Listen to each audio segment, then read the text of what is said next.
present Wayne Gretzky's 3D Hockey.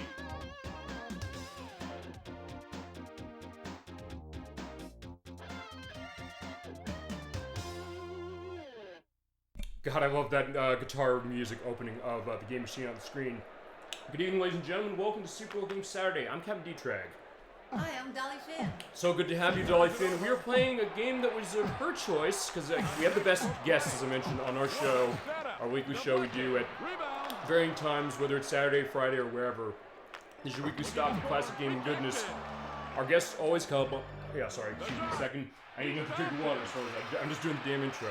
But either way, they come up with the best suggestions as far as stuff. So tonight, we're going to be playing actually the first sports game that we've dedicated entire show to. What are we playing? We're playing Wayne Gretzky's Mini Hockey. Yes, we are. It came out in 1996 for... Well, you're familiar with the arcade version of this, yes? Yes, I am. I've never seen the arcade version myself. I've never played it. But a month after it came out in October of 1996, it came out to the Nintendo 64 on November 15th, 1996, in the US at least. In Europe, it came out March 1st of 1997. Japan didn't get this until February 28th of 1998. Wow. Which was after two other games in style of this that were released, which were Wayne Gretzky's 3D Hockey 98 and Olympic Hockey Nagano 98, which is by Midway. That's who made this game. They published it, and it was Williams Entertainment who was also involved in this. It was developed by Atari Games, it's worth pointing out. We're in connection with Midway, going back to the 1980s, as far as we've talked about this multiple times. The idea of Midway and Atari and Namco and a lot of companies doing releases of games back then, and in 1985, that was the idea with Atari Games, who was then known as Midway Games West. They started on January 11th of 1985, making games like Marble Madness, Paperboy, the Tengen version of Tetris, which is the only one on NES that has a two-player mode. As we mentioned before, it was pulled off the market because of licensing elements of that, as well as Clax, all of the San Francisco Rush games, and their last game was Dr. Muto, which was on the PlayStation 2 GameCube Next. What do you call that? No. I haven't either. I'll have a picture with this. It was a 3D mascot perspective. At a time, there were a lot of companies doing that, like Sony and Nintendo, but it didn't really make a lot of financial impact, and they closed in 2003, as it was. Yeah, this is the arcade version. Fine, the arcade version came out a month before this. This is the N64 port, which is worth pointing out. Also, interesting fact to this one. This is the very first game that came out on the Nintendo 64 that had a four-player mode to it. And you said, what year was this? This was 1996. Aha. So, what in particular? 1999 was when Wayne Gretzky retired. Yeah, you want to go into that because, yeah, it is about Wayne Gretzky, the great one. We've got a lot going, and Number 99. Number 99 indeed. Hey guys, hey Leckford, so good to see you tonight for Wayne Gretzky's 3D Hockey. I have Dolly Finn with me tonight. Hi, Leckford. She's the big one on hockey. She has the knowledge of this. It is our first dedicated sports game, but it's a sports game that has, despite the element of Wayne Gretzky on the title screen and the NHL and NHLPA elements of it, arcadey hockey. We can also play sim if you so desire. So good to see you tonight. Feel free to let us know any memories you might have on Wayne Gretzky's 3D Hockey, other arcade sports games of Midway's, because this is not the first one of those we played, but it is the first one that we played as far as the dedicated show. It was Dolly Finn's selection because she does love hockey, and that's that idea. So, okay, yeah, if you want to go into that, feel free, because that was something I did not know that. You were mentioning in the audio test when you were starting this up a little while, that this is something that I did not know this is a big case for you as far as hockey specifically. But yeah, feel free to go into that and also into this game. So my friend's father got us into hockey. He worked for a company and they had a box at Madison Square Garden. And where I live, we could get on the train and hop right and go into the garden in New York City, in Long Island. And so we would go in, and because he only used this box seats to when they came to visit. And a lot of people didn't necessarily like hockey if that was a little rough. Right. So we used to use it a lot. So I got really attached to hockey. My father even built me a ice cream in the backyard. You put the metal rod thing around and then in the outside, and then you pour water in it, and so I could skate. But there weren't any girls hockey teams at the time. Yeah. So I couldn't do hockey. I didn't like figure skating, but I really love hockey. So I'm a big fan. I'm a big fan of Wayne Gretzky and some others, but yeah, he's just amazing, and he's, you know, people have not matched his record. Yeah. And he's just followed, you know, they tried, but by the age of 25, he actually had enough, what was it, assists and goals and things more than the people who, by the second runner-up, was 45. So So Yeah. that was quite something. No, yeah, I get that. Actually, you're saying like, hey, people not sure as far as hockey. Like you're saying, I was never big on hockey, honestly, and that's actually an interesting thing because I guess it's sometimes a weird thing. I guess as far as like what sports you get into, and also I guess I'll tell you that. What were you saying? No. Okay, no, I just want to make sure I wasn't stopping you No. specifically because yeah, I love the fact you're going into this that passion. But this also goes to this great cross section as far as the best on Twitch, which like this is part of, as well as anybody else. But also the best guests we have, which is the idea that okay. We're going to show on the show. Games mean a lot to us personally, or almost as far as a sport that way. And I'll tell you this, I often have gotten this case of, I'm going to do this game. I asked people, have they played this? Everybody I know is like, no, never played it. They said they weren't big as far as sports games, and it's always been a fascination to me. I said, okay, fine. For this show, we're not going to say no on any type of game as it is. We're going to show what it is, but in my case, I'll tell you this, I never played many sports games myself either, but I think what happened was when the Nintendo 64 came out, I got it launch year. So there weren't a whole lot of games available on it within 1996. There were only about 10, I think. So since I only had Super Mario 64 to start, and it was impossible to get games, and the console, get the console, I said, fine, rent games. Let's rent everything. Basically every game that came out on the system in 1996, I rented. I've seen the credits now, so never mind. I was going to say we're going to do the cheat later to see the credits, but we'll do them now. So I just rented this. I said, okay, I didn't know anything about hockey. I barely played other hockey games. I played a little bit of NHL 94 from Electronic Arts for the Sega Genesis, which tends to be seen as one of the meccas of hockey video games. But with this one, maybe because I liked NBA Jam, and later on we had NFL Blitz, but the fact that, hey, this is a hockey game that despite the realistic element of it, what they're seeing as far as some of the things on screen, it's something that yeah, you can set the puck on fire and set the goal on fire. You can check people and get into fights as far as how it is. It plays to this, it's like NBA Jam as far as the idea of it with hockey or NFL Blitz later. And I guess other Midway arcade sports games because we played Arch Rivals program, we played Cyberball 2072, and we'll play other ones as is. But it definitely is an interesting thing that what that got me into. Not necessarily that got me super into hockey exactly, but something that I always had a fun time as far as this. It's sometimes one of those things that, hey, even if you're not a fan of maybe what the idea of what it is, sometimes it just kind of gets you just because of the presentation of it. And that's why I've been said to people like, I don't want to play a sports game. It's like, play this one at least because A, it's a sports game that doesn't cost a lot of money, which is most of the case with a lot of sports games with a couple exceptions usually, but also something that, hey, you just want to be violent and just smash people against the glass. They won't break the glass in this game, as we're pointing out.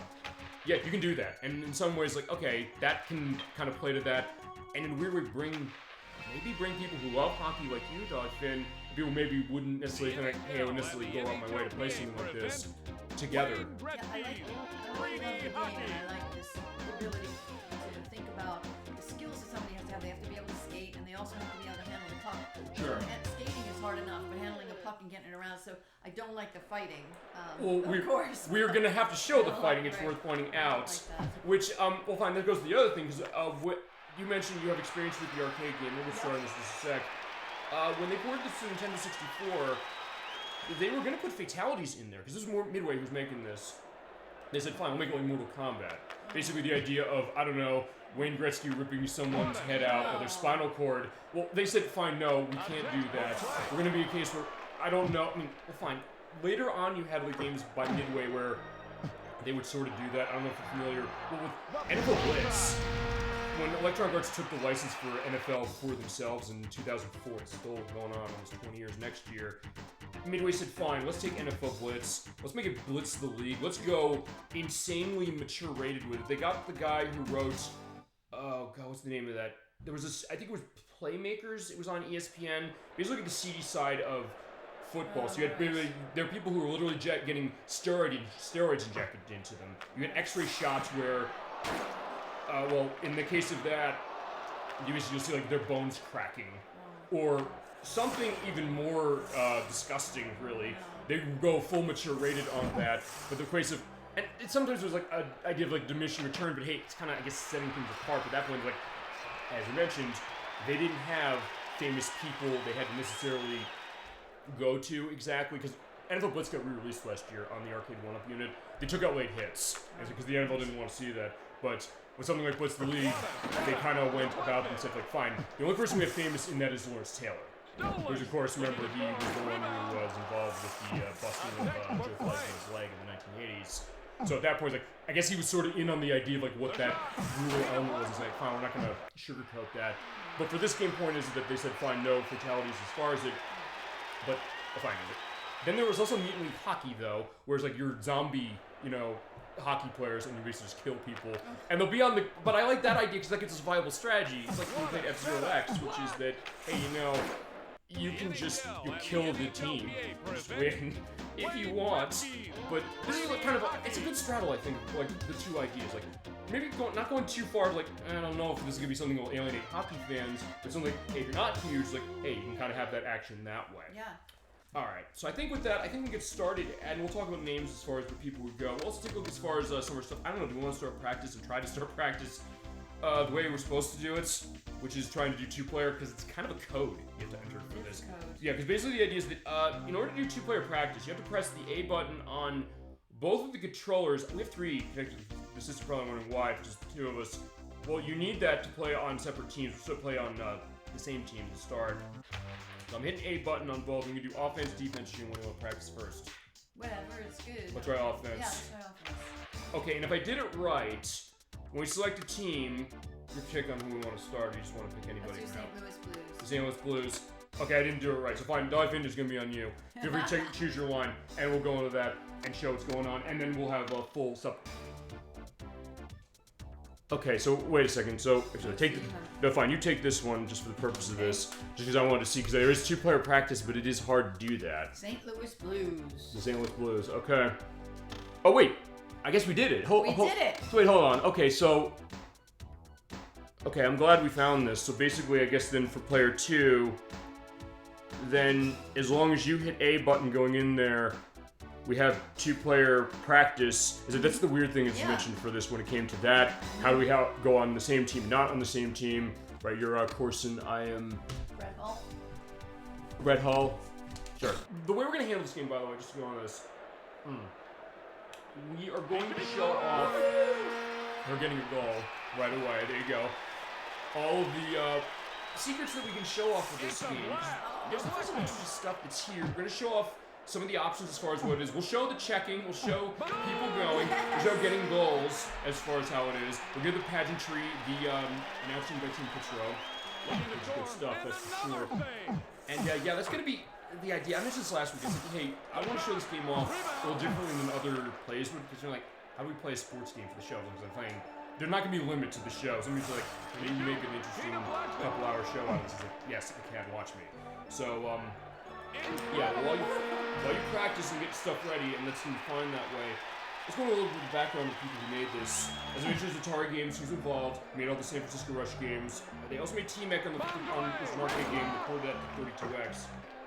That's gonna come in a little bit, which you wouldn't expect. For the arcade game, the producer of the game was Robert V. Daly, who started actually at Strategic Simulations in the 80s in games like Curse of the Azure Bombs, Sword of Aragon, and Advanced Dungeons & Dragons War of the Lance. He did testing on those. And then he did testing also on Turrican on the TurboGrafx 16 and the Sega Genesis, the Game Boy ports of Asteroids, Missile Command, and Centipede, and also, I don't know if you've played this, Elvira's Horror Pack, it's on the PC. I think it's an FMV game with Elvira in it. I think. I don't know. I can have a picture of that when I edit specifically. But that was the arcade version, and he also did production later on Star Control 2, Mace the Dark Age, California Speed. And was the head of Pipeworks software, people who would go on to make the Godzilla Destroy All Monsters Melee game, the Devil May Cry HD collection, and also the PS2 port of Boogie, and the THQ versions of Wheel of Fortune and Jeopardy that were on the PS3, Xbox 360, Wii, and Wii U. Which are interesting cases for that. On 64, though, it was produced by Bill Hinderoth, who directed RBA Baseball 95 on the 32X. He did the other Wayne Gretzky's game that was not Midway's. That was Wayne Gretzky and the NHLPA All-Stars on the Super Nintendo and Sega Genesis. Good job taking the Capitals down into our practice mode. And you get the silver medal as far as that. It's definitely a good case. You could get into a case, by the way. If you don't well, you get the little sucker there specifically, or if you do really well, you get the gold. Oh no! Oh no! Look, I got the sucker again. Okay, we do have that as far as the record. If that's the case, where hey, we'll have to. I can do an insert on that feasibly, also depending on the sound is. Actually, the sound of the game was fine, even as far as what I had it at before. I think I had it at 13.6 or negative 13.6. I had it at 14.2. Should we hear it and see what we did? Are we gonna listen to it? Yeah, I think it's probably worth doing that. Okay. Yeah, we'll do that, and yeah, we'll come back and take a. Fine, we'll take a stop now. We'll have a stoppage and play, and then we'll I don't come want back. the sucker though anymore. Yeah, I I know. thought I got a goal. Why are they mad at me? Well, hold on. We were doing what? We do. I don't know. We're doing shooting or what? Yeah, I was. Well, I guess because I had 9 shots. Wait a second. Hold One on. goal, Okay. one assist. That's bad. Okay, so. Okay, so then in that case, I guess it's because we got 3. You got 3-0 for that. But then I guess your AI partner did that. I guess. Yeah. I guess. All right, fine. At least we have an explanation. But yeah, going back to also the Hinderoff one more time. He also did the production of, or producer on, the Saturn port of Virtual Racing, Area 51 on the PlayStation and the Saturn, San Francisco Russian Nintendo 64, and also I mentioned this game often. Awesome Possum Kicks Dr. Machino's Butt, which was on the Sega Genesis. It was like a Sonic the Hedgehog type with insanely choppy frame rate and a guy who wants to cycle. But like, yeah. What's up? So Brett Hall, I was wondering, he is Bobby Hall, the all-time famous Bobby Hall. Okay. He was also inducted into the Hall of Fame like his father. Mm-hmm. So it is his dad. Okay. Bobby Hall was his father. So there you go. You're also going to get the hockey information here from somebody who clearly knows it. So yeah, that's the idea. Like, the passion at least is going to come off. And you're hearing this great music, which by the way, I'm going to quickly talk about that, and then we can go on to stuff as far as the show with this. The arcade music was done by John Paul, who did the music for Badlands, Off the Wall, Maximum Force, California Speed, Gauntlet Legends, and Gauntlet Dark Legacy. On the Nintendo 64 version was Doug Brandon and Jonathan Hay. Jonathan Hay did music for NBA Hang Time, NBA Showtime, the Fast and Furious Drift, which is an arcade racing game by Raw Thrills, who's actually ex-Midway members who worked on that. Also, he did the speech design on Mortal Kombat 2, 3, and Ultimate Mortal Kombat 3. He designed, was part of the design team of 2 games we've shown already, Total Carnage and Smash TV. And actually, Dalton, this is one for you, as far as the music for Jonathan Hay. He was involved with doing the theme for the Big Bunyan Ride stage in CarnEvil from the arcade. Really? Yeah, I know you're a big fan of that game, and it's also a case where if we're ever going to play that for the show, I'm going to have to emulate it by name. There's no other way, because they've not re-released that. The source code, I think, is long, long gone, unfortunately, but we can definitely do that. I'll just have to hook PCs, figure that, and we'll emulate it for the purpose of it. I know you love that game. Another Midway joint, but the N64 audio is by Doug Brandon. Like, it was also Doug Brandon as well, who did the music for a lot of weird stuff, but some interesting stuff too. A varied element specifically. He did the music for the Great Waldo Search, which was the video game version from THQ for the Super Nintendo and the Genesis, as well as Awesome Possum, as I mentioned before. Going back to the sports stuff, he did the music for Dick Vitale's Awesome Baby College Hoops on Sega Genesis, as well as Chessmaster 5500, 6000, 3000, and 7000, I should say. San Francisco Rush on N64 and the arcade. He did the music for Brutal Paws of Fury. I don't know if you remember that. It was a fighting game from. It was Game Tech published it, and the Super Nintendo version, which I have, is by Eurocom. It's kind of a Street Fighter 2 clone. It's very cheap in some ways, but this has some interesting things to it, and the music's really good. And the other one is he also did the music for Barbie Groom and Glam Pups for the 3DS, and it's worth pointing. I mentioned this game multiple times on the show because it is perhaps the rarest game on the 3DS, shockingly. As in, it goes for over $1,000. Okay. The Wii and the DS version costs like next to nothing, but on the 3DS, it's insanely expensive. But right, that's that idea, and we'll get into other stuff. All right, fine. In that case, I think what we're gonna do a quick swap because we're gonna do a couple things. We're gonna get started just as far as that. For a good dub, by the way, showing off the training as far as it. So what we're gonna do is we're gonna go into setup. A couple things we want to do. Take a look at our options. You have play mode of arcade and simulation. When you have simulation on, you can have your team size up to 5. We'll show both eventually. Rink size as far as arcade or regulation. Difficulty of AI going from very easy to very hard. We'll start on easy. Period length, which goes up to from 1.5 to 3 minutes. Unless you're going simulation, you can go for 20. Fighting is going to be on. Penalties are off by default on arcade. You can turn them on for sim. Player switching, this is when you have the puck going to an AI player. You can have it so it manually will shift, or you can just have it go automatically, running automatically, right with that. Yeah. Alright, line changes, you can do them manually or automatically, you can do them manually. Speed is normal, fast, I'm going to keep it on normal for the purpose of this. Yeah. We can show fast specifically, because weird enough, when you turn to fast, Yes, well, weird enough, when you turn to fast, it actually bypasses the intro as far as like the tonight's matchup screen. I don't know why it does that specifically. You also turn the streak of the puck on or off, keeping that on. Player fatigue is, actually regarding the line switches. So if you have it off, you don't have to do line switches. You have it on, you do. Also, default camera as far as low side, you can do medium, high, right goal camera 1 or 2, left goal camera 1, camera 2. I tend to stick with the normal one. That's when practice, I'm going to stick that way. Also, I'm going to be putting the code specifically for extra teams. Let me tell you how this works. What's up? Yeah, but normal. Okay. One thing I'm going to quickly do, I'm going to put in the code for extra teams. You hold the L button on the screen, you press... hold L and press C right, C left, C left, C right, C left, C left, C right, C left, C left. And you see those specials with the line of binary code. Yeah, that means I put on extra teams. There are 4 extra teams for the purpose of doing that. We'll show them off as is, but yeah, I think with that, our controls, by the way, let's go on those quickly. A is shooting. You can also use the Z button to shoot as well. You can cook your shot with A button. B is passing or stealing. The turbo button is on the C down button. Getting violent. I love getting violent on defense. Well, checking is left on the C left button. C up for hooking. C right for triple. Fine, we're doing our practice as far as this. Even you, it's like, yo, you're not gonna let them knock you down. Specifically, you gotta get in there and fight as is. That's right. Also, one-timer dive is on A and B button. Switching player on R button. They don't put toggle camera on a button by default. You can put it something. We're not gonna put it that way, but I'll show one aspect of that later. And then audio, we did look as far as audio before we did our test. As far as we'll come back here because I want to play all the audio of Kits Rose, who did the announcing. There's also season play. We'll show that very briefly, but not going to go through the full season. All right, let's get started. Also, by the way, so here's how this works. Just to go into this, and we don't have a time limit, despite the fact there's an arcade port. When you're playing multiplayer in this game, very weird thing, and we had to look this up in the manual. As far as and I'll have a link to where the manual is for this. This game supports 4 players. I mentioned this is the first Nintendo 64 game to have support for that. If you have controllers in ports 1 and 2, they'll always be on the same team. Oh wait, what happened? Oh, did it skip that? Fine, you know what, we're gonna skip this and I'm going to restart. I didn't know it was on a timer. I said no, it's not on a timer, so that was a lie. Yeah, sorry. Alright, hey, that's the other thing. Remember, you never know what's gonna happen on the show. How many times you say like, what is this weird stuff I'm showing? What happened? I was like, I don't have an answer either.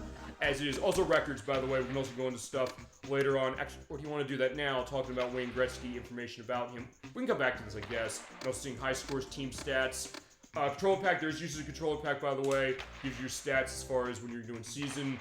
Also notes of anything else you have on the card, of which I have stuff from Diddy Kong Racing, Mystical Ninja Star, and going on to Blast Core, this game, and Astro Typer 64, which I know versus game you wanted to see. I do have a copy of it. I'm figuring when we can do that, because you mentioned actually when you're on the show last year. And there's multiplayer to that, so if you want to call dibs on that game, we can definitely do that. But anyway, alright, fine. We'll start game. Here's the thing. Okay, so player 1 and 2 are going to be on the same team. So you press start on your controller. Go down to initials and hit the A button. Because what we're going to do is, basically hit A on that and put in initials, whatever you want. Because this will also be our way to indicate, like, who's who. Instead of saving the control pack, I'm just going to be sod. So yeah, feel free to hit A button on whatever you want to select, and reset. And when you're done selecting, feel free to go. You get to hear that great guitar music. I love it so much. That's also why that's the idea of what we got. Alright, so right. Oh, okay, so. No, it's fine. Don't worry about that. B is, by the way, just canceling, so it's either way. Basically, select what you have with the A button and reset. And then, yeah, hit T again. If they did that, would you try to go for it? Alright, hit the A button. Alright, so fantastic. Okay, so here's how we do. Now we're going for, on the same team. You play as any of the teams as far as Atlantic, Northeast, Pacific, Central, conferences. Also, by putting that code in, you unlock Williams Entertainment, the people who made this game. The 99ers, which Wayne Gretzky was on. Canada, which Wayne Gretzky was on. And the United States, which Gretzky's not on. So yeah, your choice on team, who will play as? Let's play as the Rangers. Alright, because that is where Wayne Gretzky was. Hit the A button on that. Yeah. And yeah, you get to select your line. I am blue, she is yellow. specific. So yeah, feel free to choose your line. You can also move left and right on the control stick to select who you've selected Gretzky. Alright, so I will show off Graves, Readability, Verbeek. You probably know the Rangers way more than I do. Alright, so let's get going. New York versus Chicago. Alright, so we're going against Chicago. Chicago is the... Who's Chicago's team again? I don't know the name. We'll find later. Alright, so fine. Just get going and start hitting. And when I have the puck go around, also you can do power shots. Hit A and the C down button and set it on fire. Boom, get the goal. That's the other thing you see a lot of. High scores. And also in your face-off circle, hit the A and the B buttons to pass it over. But either way, it's like, hey, that's sometimes a good strategy specifically. Oh shit, sorry. I checked Dolly Finn, oops. Oh! Yeah, nothing personal. That's also gonna go probably in the, We're friends. We're friends. Yeah, it's no. Oh, fine. No, As I said, we play in the show, I swear to God. It was like, okay, fine. That, I can't get over that. That's going in the hilarious, the hilarious, compilation thing. Sorry. Okay, that's funny. Fine, I was trying to check. Fine, okay, I checked somebody else. Like, fine. Yeah, your power to get the C left button to do that. And go along, and yeah, that's it. And hear the great organ music going on, and the announcing of Tim Kitzrow. Who, by the way, it's a point now. He did the announcing for NBA Jam and NFL Blitz as it was, but also did the announcing for another arcadey hockey game. I've never played this, NHL Hits 2002, as well as MLB Slugfest, all those. And he also co-wrote the remake of Mutant Football. Where you got? Oh, what's going on? He's got it. Yeah, they're going with some power shots. No. Fine, I'll pass to you. There you go. Oh, he took it. Yeah, don't let him go. Yeah, there you go. Also, by the way, when you do check them, it's worth pointing that out. That little anger bar that's below our initials, that'll go up as far as the other players. And yeah, unfortunately, get the shot. No. So, what that means is that when it gets really high, you go into a fight. And it also depends, or it varies based on player. We were doing this, our test audio on this, and it's like, wait a second, why is it seeming to be going up at random? With the R button, you switch player, and seeing like my bar is going up and down very light. It's based on player, so yeah, depending on how pissed off the player is, there'll be more in the case of running that way. Alright, nice shot. And you get the great pageantry and all, of course, all of the great, corporate sponsorship going on. And there actually is a code in relation to that. We'll show that a little later. 8, 7, 6, 5, yeah, the puck's on fire. So it is like the he's on fire thing from NBA Jam. But yeah, Chicago tied up at the last minute. And that's the end of the first period. The Blackhawks 3. The Blackhawks, okay. The Rangers 3. Alright. Oh. We do have our elements. Yeah, they did 3 goals, 13 shots. We did 7 goals and 3 shots. 3 goals and 7 shots. And they give you your stats by hitting the A button specifically. There we go. So get ready for the second period. Okay. Yeah, so this is going to be what it is. It's going to be, I guess, kind of relaxed a little bit. Maybe not necessarily as long a play as some of the other ones we've done, but yeah, this is a fun game. I've wanted to show this off for a while. I also, at some point, I'm going to show off its sequels. Yeah, make them pay. Yeah, like that, and he goes, wham! Yeah, so yeah, as long as you use any of the C buttons that are in the down one, you can just hit me. It's so much fun. Yeah, that's the thing about this. Maybe it's just my arcadey sensibilities that really kind of got myself going when I first played this. So, I mean, I guess it's one of those things I've sometimes mentioned this, the idea of, I don't know how you are with this Dolly Finn specifically. You're going to go on this as far as what you think. Games in a genre that you really like, even if you think, like, hey, you might not like the genre. I don't know if you've been in cases like that. Chicago is gonna take that down. Yeah, we gotta take care of that. That's a deed that can't go unpunished. Alright, good. Okay, so... By the way, that was a power shot I did. If you do that in front of the facial circles there, it basically knocks him against the backboard and then traps him like it's a cage. So it's like, okay, there you go. And I love doing that. It's all these little things like, yeah, you don't get that in other hockey games. You don't get that in the NHL games. You don't get that in, like, NHL Face-Off, which is the Sony franchise for a while. Or the NHL 2K franchise when that was around. Boom. Good steal. Yeah. You stole it. Yeah, I love doing that. I I just love how that is. That's, I think, what it is for me. So, I mean, going back to what I was saying as far as, okay, as they tie it up. When it comes to games in a genre that you think that maybe you wouldn't go for, but you do, that's always why because someone's like, hey, you know, why do you want to push a game like this? Like, hey, you don't like hockey. Fine, you do, of course. This is why you just like, yeah, you want to be in on this. Like, yeah, sure. But I say, like, why do you want to play a game like this? Because, yeah, hey, you get to do weird stuff like this, which is really fun. So you can kind of pick it up and understand it and have a fun time that way, but if you do want to play it like a sim, you kind of can by turning on the sim element of it. It's like, yeah, get knocked down. Oh, that's like, I think the third tub thumping reference we've had on this program before. It's like, yeah, the Cruis'n '64 one, and that one we played Majora's Mask, amongst other cases. So, yeah, there you go. Great minds think alike, as is. Alright, yeah, here you go. He goes down. Yeah, it's like, here you go, so fine, they got checked. 7, 6, 5, 4, I got 3, 2, 1. Ooh, that was Ready close. for the third period. But we are ahead by 2, so at least there's that. The Rangers, 7. I do love this music, for sure. It is fantastic. Actually, I guess one other thing, I'll go into the arcade game for sure, and feel free to hit A when you're set. The arcade version, actually, how they did the animations, I guess this is the same. I don't know if this is the case or not.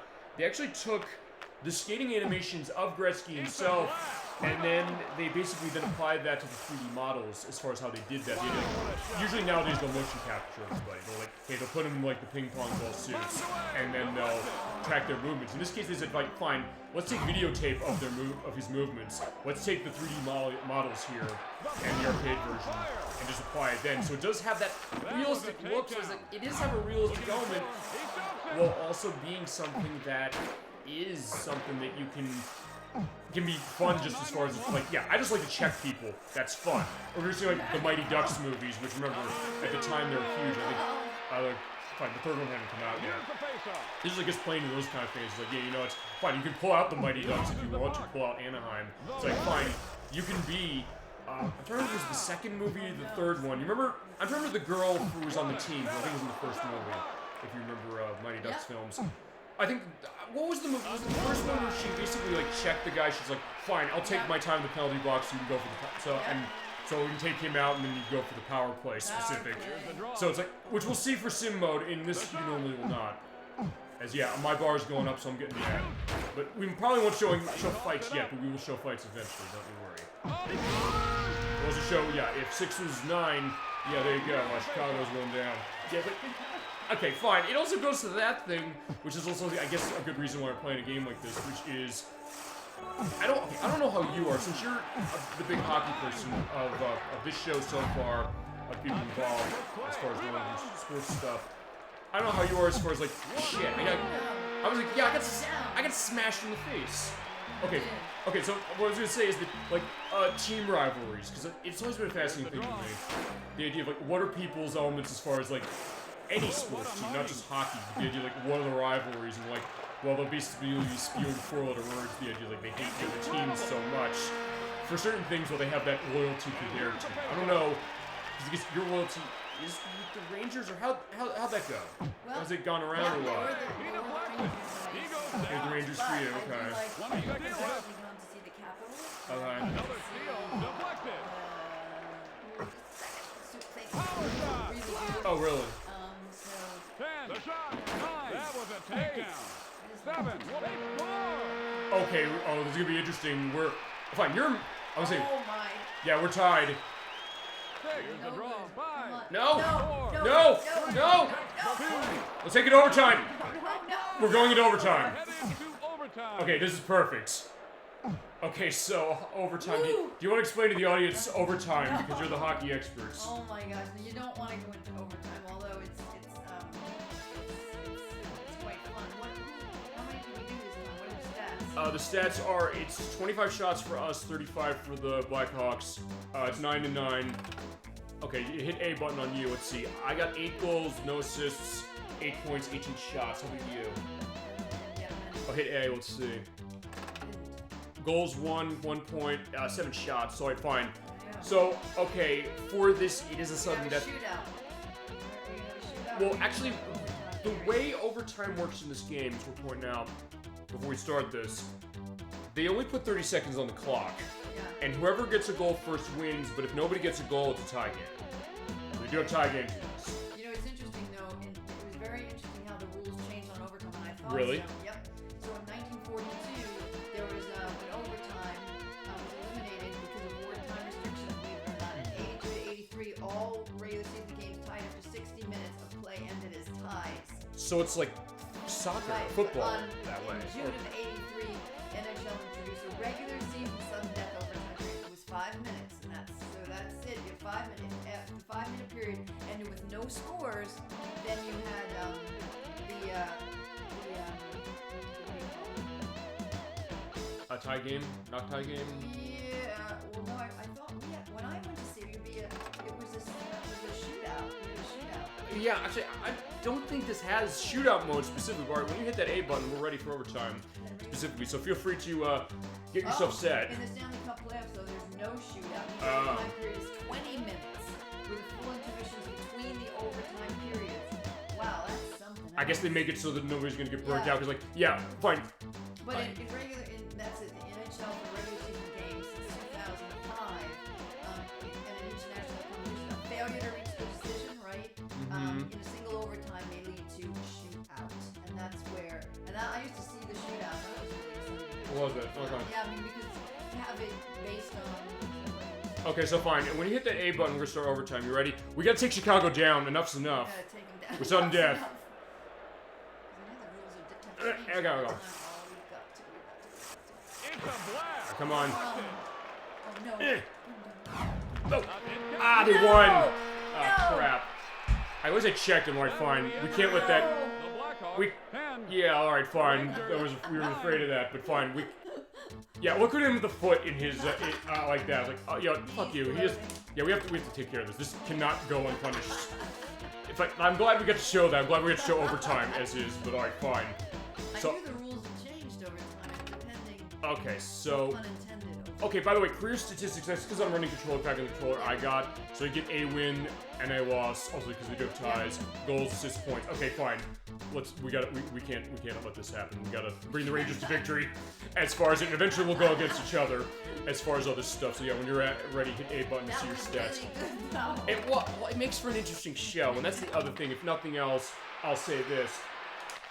I don't necessarily mind, like, hey, do people like hockey or this game, whatever. We're gonna give you an entertaining show. I've always made that promise. I was like, that's the thing. That's the other reason also why this is totally a scripted, generally speaking. We have our notes. She has notes as far as the stuff on hockey that she's going into. I have no notes as far as the game and all that. But some cases, it's just like, yeah, you know, we're gonna do this off cuff. As is one thing I'm gonna briefly show though. Fine.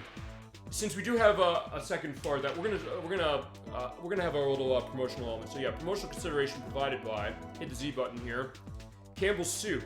It's good. Yeah, if you hit the Z button on the menus, actually try hitting the Z button on yours, the trigger on the back. Yeah, Upper Deck. Yeah, they do all this stuff for sports, so yeah, you want to buy Upper Deck.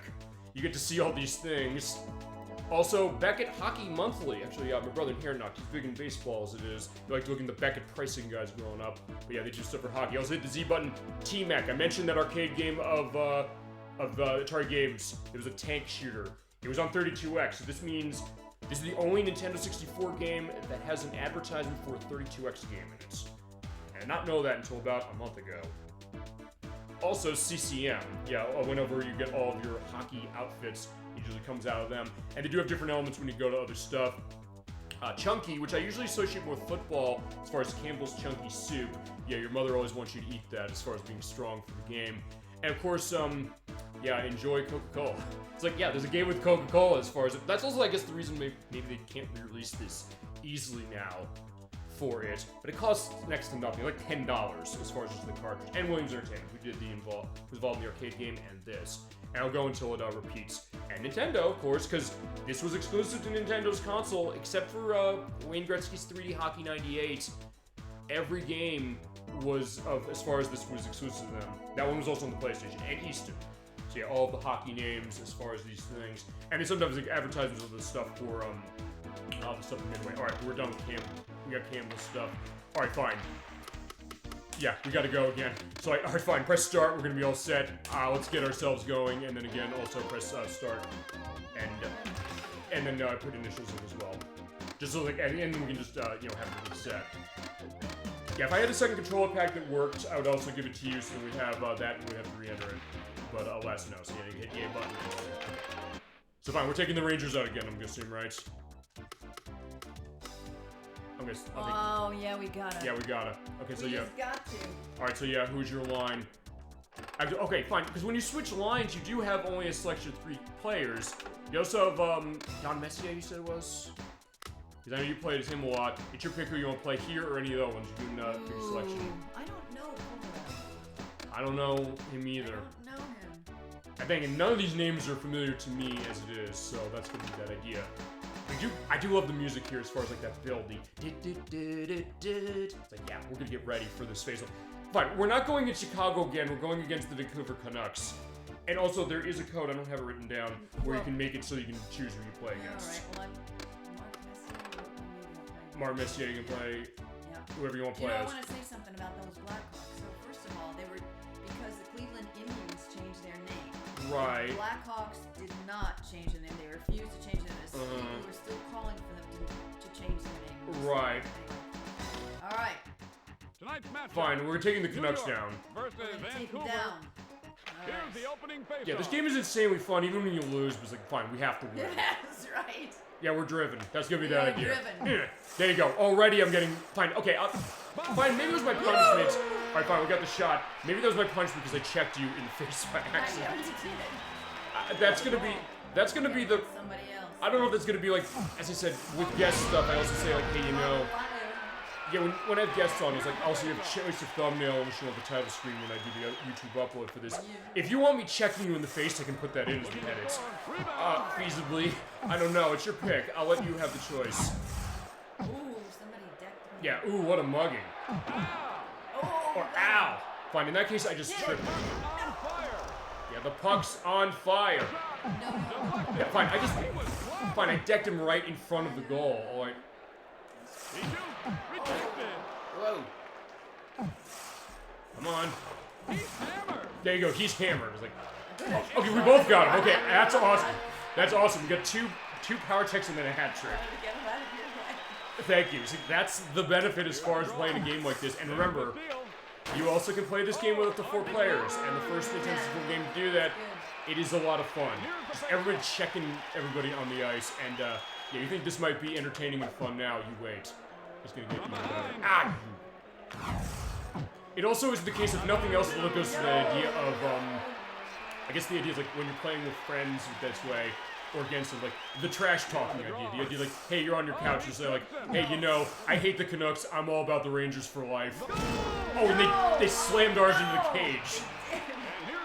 Fine, we did that last time. Oh, I did that as it is. So fine. Come on, you gotta get this one. Ouch. Trying to get him out of the way. Looking to score. He stops him. Yeah, we'll get him. Hustle. Okay. Shoot. Another sensational shot. I felt that one. No good. Alright, good job, got it. Robin Hood and his merry men are up to it again. He leveled And by the way, Kitro, Got him down. Good. I'm gonna say also Kitro does say that line, Robin Hood and his merry men are up to it again all the time in this game, as we're pointing out. He shoots. Right, come on. Yay. Oh, there you are. Alright, fantastic. Oh, no, it's not fantastic. Well, fine. If you do lose sight of yourself, you do see the arrow as far as where you are off screen. Okay, we're going back and forth with this. Fine, you said hockey can be brutal. We're showing that. It's also the kind of thing that after all this, you're probably saying like, you know what? You know, I said it like about a half an hour ago. Maybe I didn't want to be challenging game. You know what? Maybe we should. Maybe we should have it because Mortal Kombat 1 is coming out next week. If we're pointing out the idea of I don't know, fine, doing these horrible things to them. I don't know, hitting. I don't know. What's the thought of that? Like basically sticking the skate into their eye or something. The Rangers. I don't know if there's a hockey game unless you do that. No. That I'm aware of. You gotta put his foot up like this. Well, he was doing that when he was taunting us when, at the end of the last game with Chicago. We're like, fine, okay. All right, so 4 goals, no assists, 4 points, and 6 shots. All right, You did great. But hey, All I did we're was team as get far as people that. out of the way. That's a good strategy. So you're all set. All right, so yeah, let's go on. So there's my statistics. Time for you to see your statistics. Mine, I got none. Well, 2 shots, so that's the idea. Like, we'll go. Don't worry about that. I'm worried about getting them out of the way. It is a close game. That's the other thing, that sometimes the games can be really close, so the outcome can be in doubt in a way that is going to make it exciting, even on the low difficulties. Although, because of the way the power shot stuff works on arcade play, you can't... Oh, shit. Okay, fine. It wasn't you. It was one of the AI-controlled people. Oh! Okay, you saw that, right? I did the power shot. It slid the fire puck across the ice. I've never seen that happen before. I'm glad to... In all the years I've been playing this, I'm playing this almost 30 years. Yeah, like, that's the thing. I guess the pageantry of it's like, fine, we got the goal, we're gonna celebrate. Because usually, remember, in hockey, the fact is that goals are rare. You're usually not gonna see, like, 10-9 scores like we've been seeing, but in Wayne Gretzky's 3D hockey world, no, that happens quite a bit. Ah, crap. Not good. Yep. I mean, you can't even hold Well, and in all honesty, that tends to be, now think about this, that tends to be what a lot, okay, fine, we got on fire. That tends to be with a lot of the Midway arcade stuff. We saw that with, you were actually in the chat when we did, Midway Treasures 2, we played Arch Rivals, remember that, the basketball game? And we were like punching each other, and there goes again with me the power shot and the power check, and nice, you know, hitting them again for that. Now,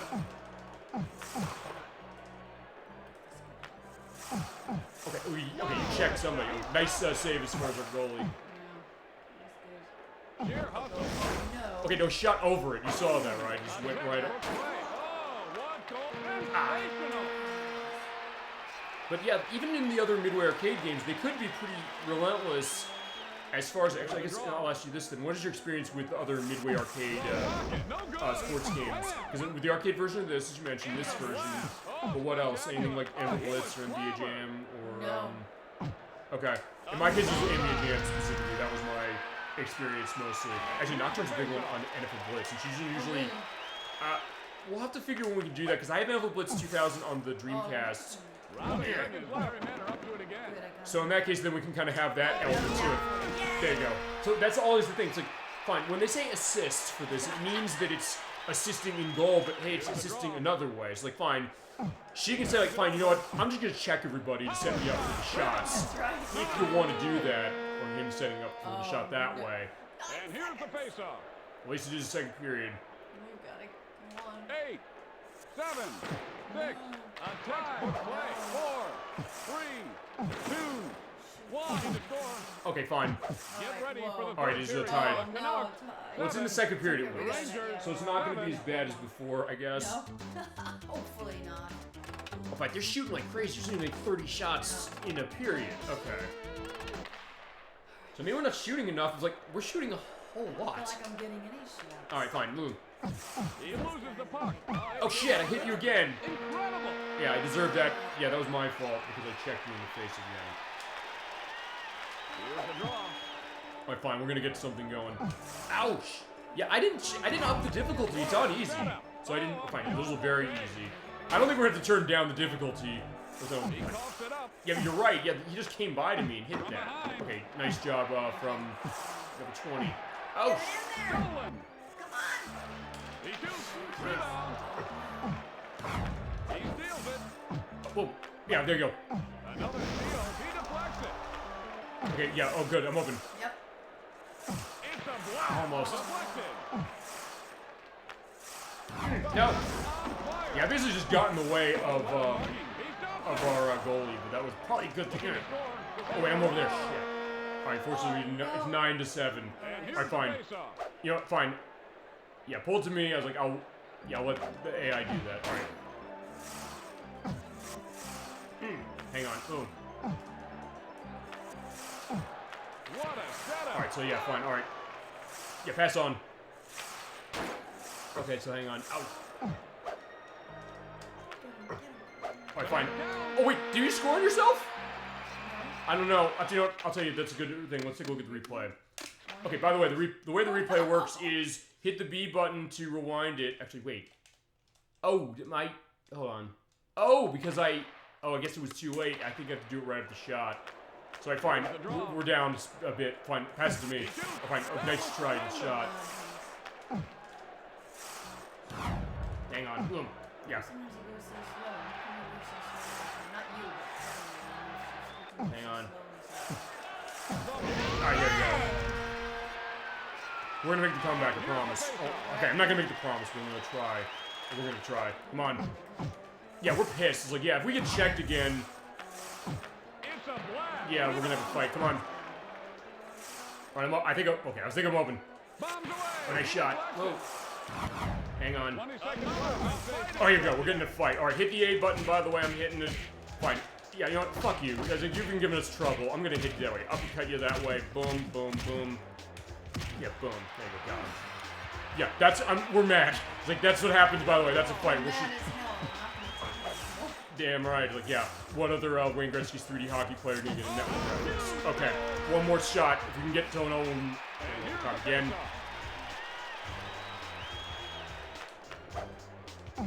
Oh no! Hang on. Yeah, hang on. go for it. You're open.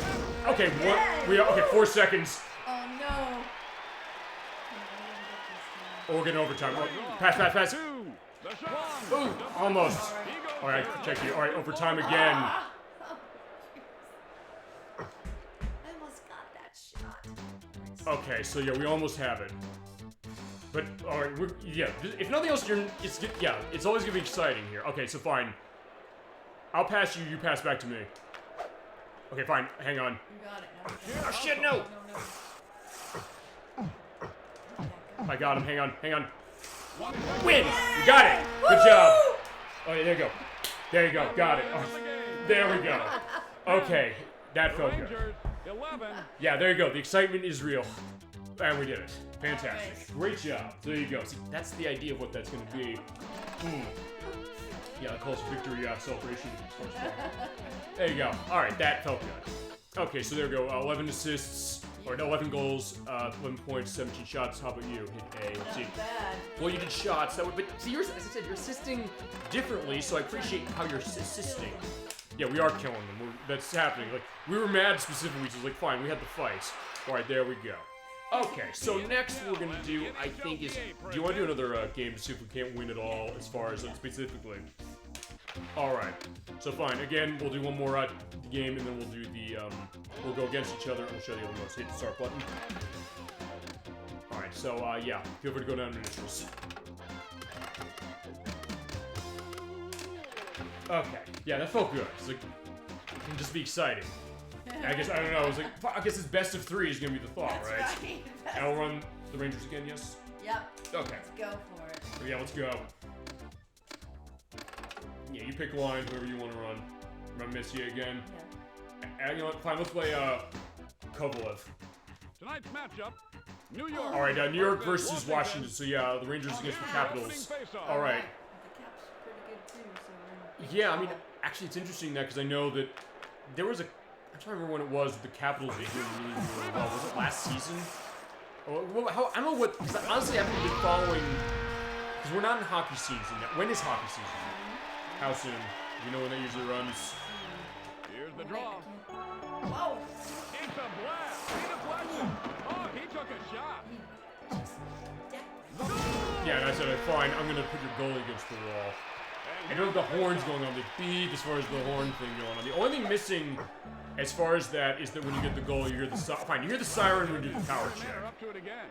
Bombs away. Deflected. Another sensational shot. Also, at some point, we'll see if we can show also the goalie being the wall. Did you get, if the goalie blocks 6 consecutive shots, they turn into a brick wall. Power shot. He stops it.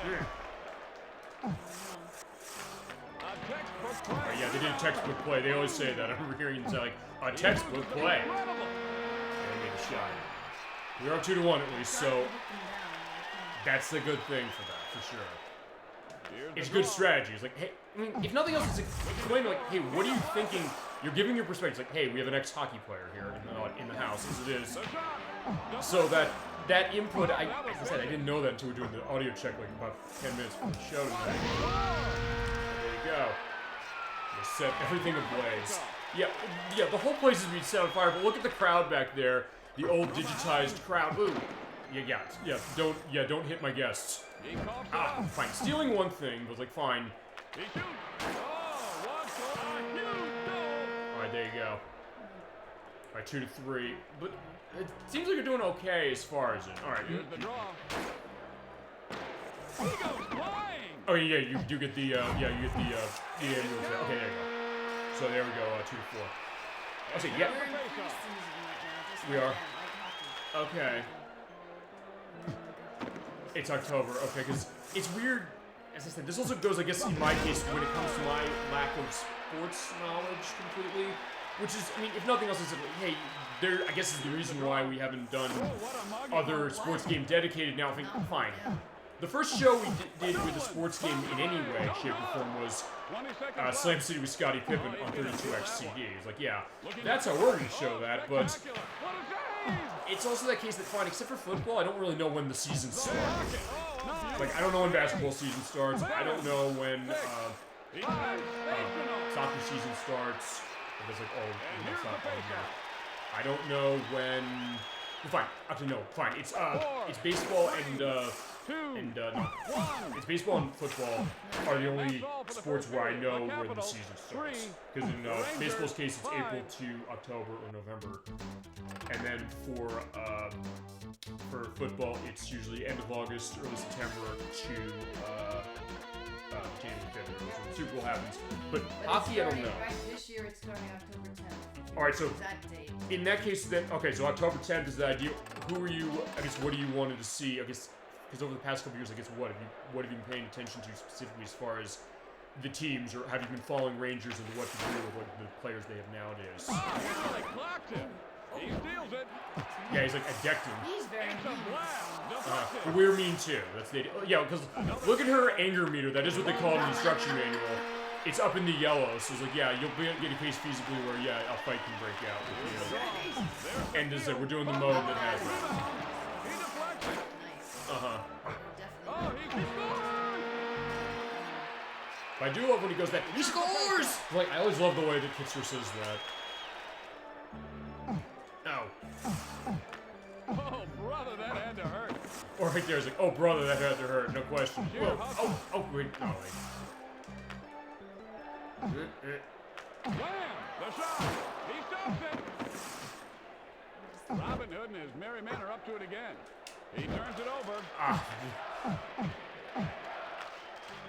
He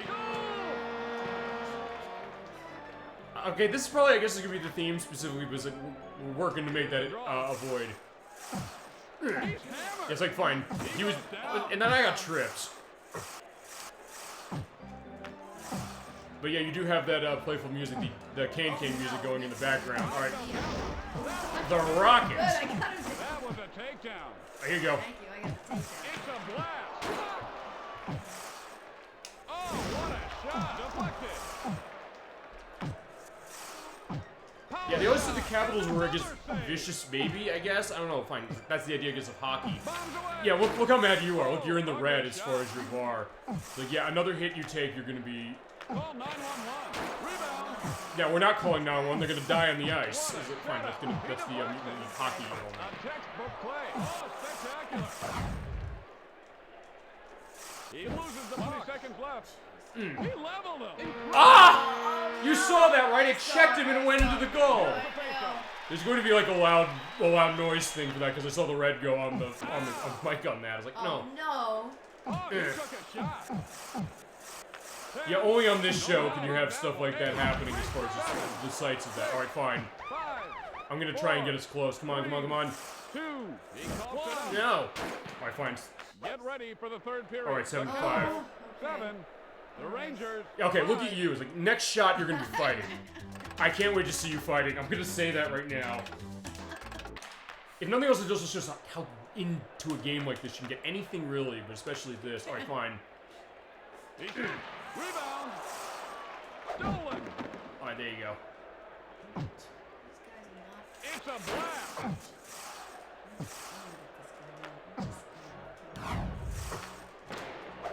Oh, there you go. He steals it. A fight. Oh, here you go. You got to fight. A button is your one punch, B is your other punch, and then C up, or C down, and A is uppercuts. You have to punch him. Oh no. Come on, keep hitting him. All right, fine. She lost. Oh. Fine, she got decked. But don't worry, you'll have other elements to practice later, because there's a code, by the way, it's worth pointing out. I'm not used to fighting. Oh, look at this go. We both had our fights. That's the idea. That's been fun so I'm just not far. used to fighting games, so that's probably why I'm wondering. Well, although in this case it's pretty straightforward. Whoa, wham! Oh, he was clobbered. Go for it. Oh, No. and then the goalie just punched me. Yeah, normally there would be penalties. Like, fine, we'll show penalties later, but yeah, we're showing the fun ways. Like, fine, if you don't like hockey realistic as far as penalties and all that stuff, play Wayne Gretzky's 3D hockey. You don't have to deal with that unless you turn on the option. Oh yeah, we're gonna make our comeback. And here's the face-off. These guys are rough. Yeah. I mean, They're rougher than yeah, they're gonna be rough. There will be roughhousing. Oh, they set the goal on fire.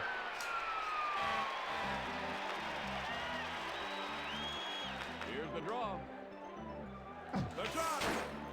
Oh. Ow. I felt that one. He shoots. He Oh, no. stops him. Oh, that was a train wreck. I do love that. I love the stuff of his as far as Yeah, that. that was a train wreck. And that was the trapping under the cage. Fine. The goals, like I don't know. It's like an animal. Fine. Despite all my rage, I'm still just a rat in a cage. So yeah, that was That guy. actually yeah, that was okay, that was actually around the same time when Melancholy and the Infinite Sadness by the Smashing Pumpkins came out. There you go. We're not gonna have a tie game this time. I'm gonna make that. We're gonna make that promise. Here's the draw. Well, fine. In that case, yeah, he was. 10, 9, No. he deflects 7, That passes me. 5, 4, 3, 2, 1. We're heading. We're going to overtime again. I can't believe all three of the games we ran overtime. So it's all coming down to the wire. If nothing else, yeah, it's like we're leaving you suspense. We've talked about the idea of, making a show so that people can be excited, even if it's like, hey, there's other games they want to play. Leave them in doubt, leave them wanting more, leave them sweating bullets. Well, that's what we're doing. We play on this show, I swear to God. Alright, fine, sudden death. We're gonna win this time, I think. Oh no. We need to win. We can't let the Capitals win. No doubt about that one. Deflected. Deflected. Oh no! 20 seconds left for play. What a setup. Rebound. Give me the puck, give me the puck. You have it. Oh, he's taking Oh no! 10, 9, 8, 7, 6. Looking to score. 5, 4, 3, 2, 1. Rocket. Oh no, actually. We're gonna have a tie game. Oh, Okay, wow. talk about a perfect thing. Woohoo. There we go. All right. So, alright, so we won a game, we lost a game, okay, we have every game going to overtime, we lost one of them, we won one of them, and then we had a tie for the other one. How perfect. We couldn't have planned that any better if we tried, and we didn't plan that. And we didn't try. But there you go, okay. They were rough, though. Yeah, so if They nothing, were worse than practice. yeah, fine. One thing I think we can also try, I'll tell you, I got an idea. I think we're gonna try one more thing for this, because I want to see something. But at least if nothing else, we're gonna get our element. I'm getting the full one. Actually, you know what we'll do is, I'm gonna go setup. We're running on easy. I want to see if there's a difference on very easy. We're gonna run the shortest periods we can.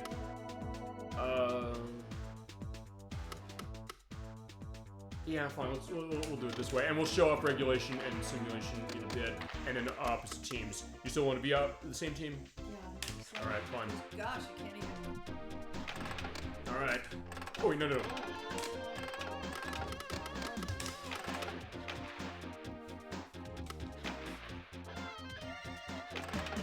All right, so let's get going. Boston. Oh, you want to play as Boston, or you want to take Boston down? Let's take. Because we're going against who? We're going against the Let's command. take the Buffalo Sabres down. Or play as the Sabres. Because Right. Oh, right. Wait, who's the other team? Oh, wait, Ottawa's. Who's Ottawa's team? Oh, I forget. I don't remember. I don't know. They're not very good. Also, apparently, I guess they couldn't afford the picture of Alfredson, because, yeah, it's just a traditional NHLPA. Pretty good. The Sabres. Yeah. Which, who are the Sabres? Hartford is Connecticut.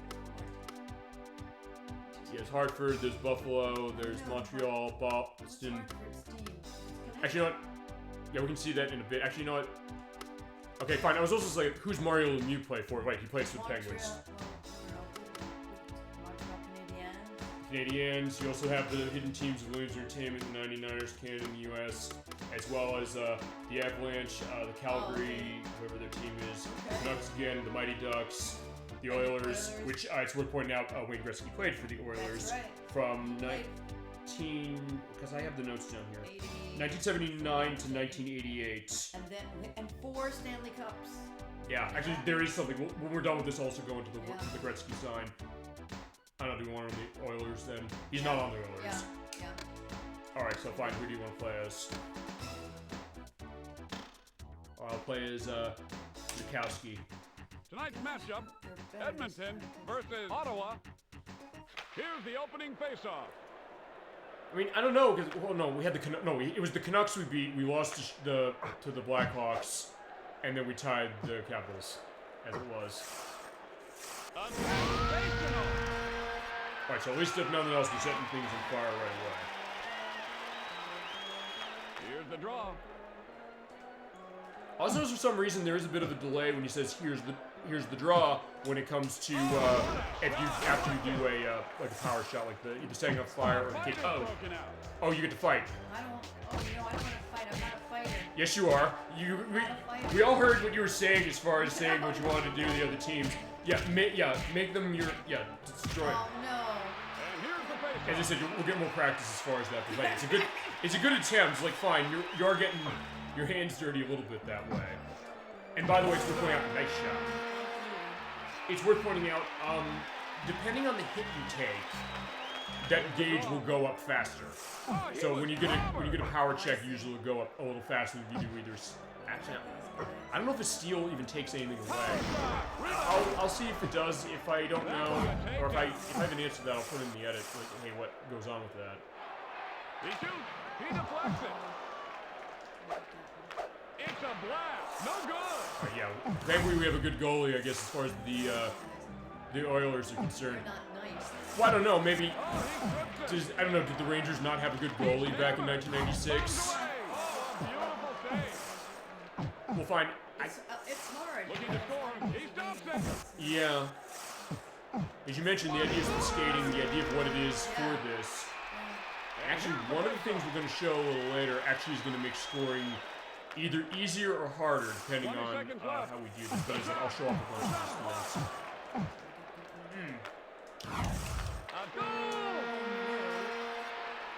I also love how it's stitched. He was saying a textbook play before he finished. Got to the textbook play. He said a goal. I know. What a setup. 9, 8. It's as if they planned that. But yeah, he does say a lot of things in this, especially early in the N64's life. When the question is, how much voice acting was it really going to have? They had a pretty good amount. Yeah. There we go. We got our 3-1 so far. The Oilers 3.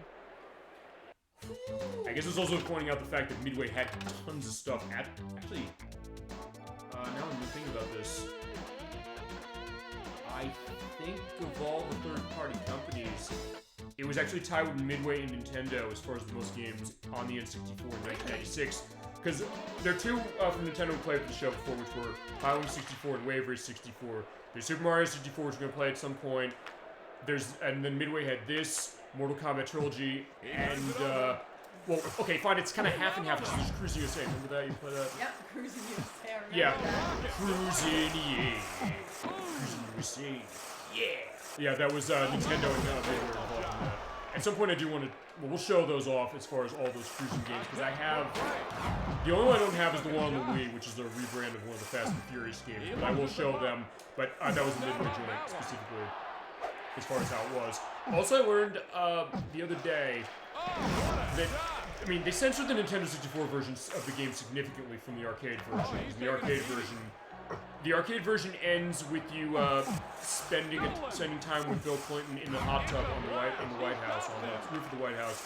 They cut out the N64 version. They also cut out the idea that when you're driving around in Iowa, there are deer and cows you can run over and explode it. Oh, you get to fight again. Speaking of exploding, Why do I keep doing this? you just hit A. You either hit A or B. Oh, there you go. Grab him. Just keep punching him. Just hit one button. All right, one more hit. Oh, you got him. Good job. So, yeah, not good at fighting. Yes, you are. Like, yeah, boom. Yeah, boom. You just had to go to the oil. Making me mad. You just had to go to the Oilers, and then now you're really good at fighting. Oh no. I'm coming back. I don't know, maybe, I guess he was just mad as far as the fight. Fine. He was a sore loser from the fight. Like, yeah, and it's interesting, yeah, every fight except for one of them has been you involved, which I loved seeing. Nice shot. There you go. It feels. Get him. Is that who Ottawa is? I think it is. I think you're right. Power shot. Oh, what goaltending? No good. Looking to score. As I mentioned, going back to Cruis'n USA specifically, they did censor it for us as far as the idea that, hey, you can't run over deer and cows and have them explode in bloody chunks like the arcade version. But also, one thing, I didn't know this, there's one piece of censoring they didn't catch. For the third period. In the Iowa track, there's a woman who's flipping you off, and I didn't know it existed until just the other day. Really? I'm surprised at that, although then again, since you know Cruis'n USA, you know the idea, like, how there's definitely this kind of, you know, irreverent, politically incorrect kind of racing game with the idea of, you know, like, the Bikini Babes, specifically as far as, you know, things saying, you know, it's like, check it out, San Francisco. Or, the other case of that where, oh, right, oh, right, on the music track, how special. You hear the music and you hear on the soundtrack this woman going, ooh, ah, ooh, ah, ooh, ah, ooh, yeah.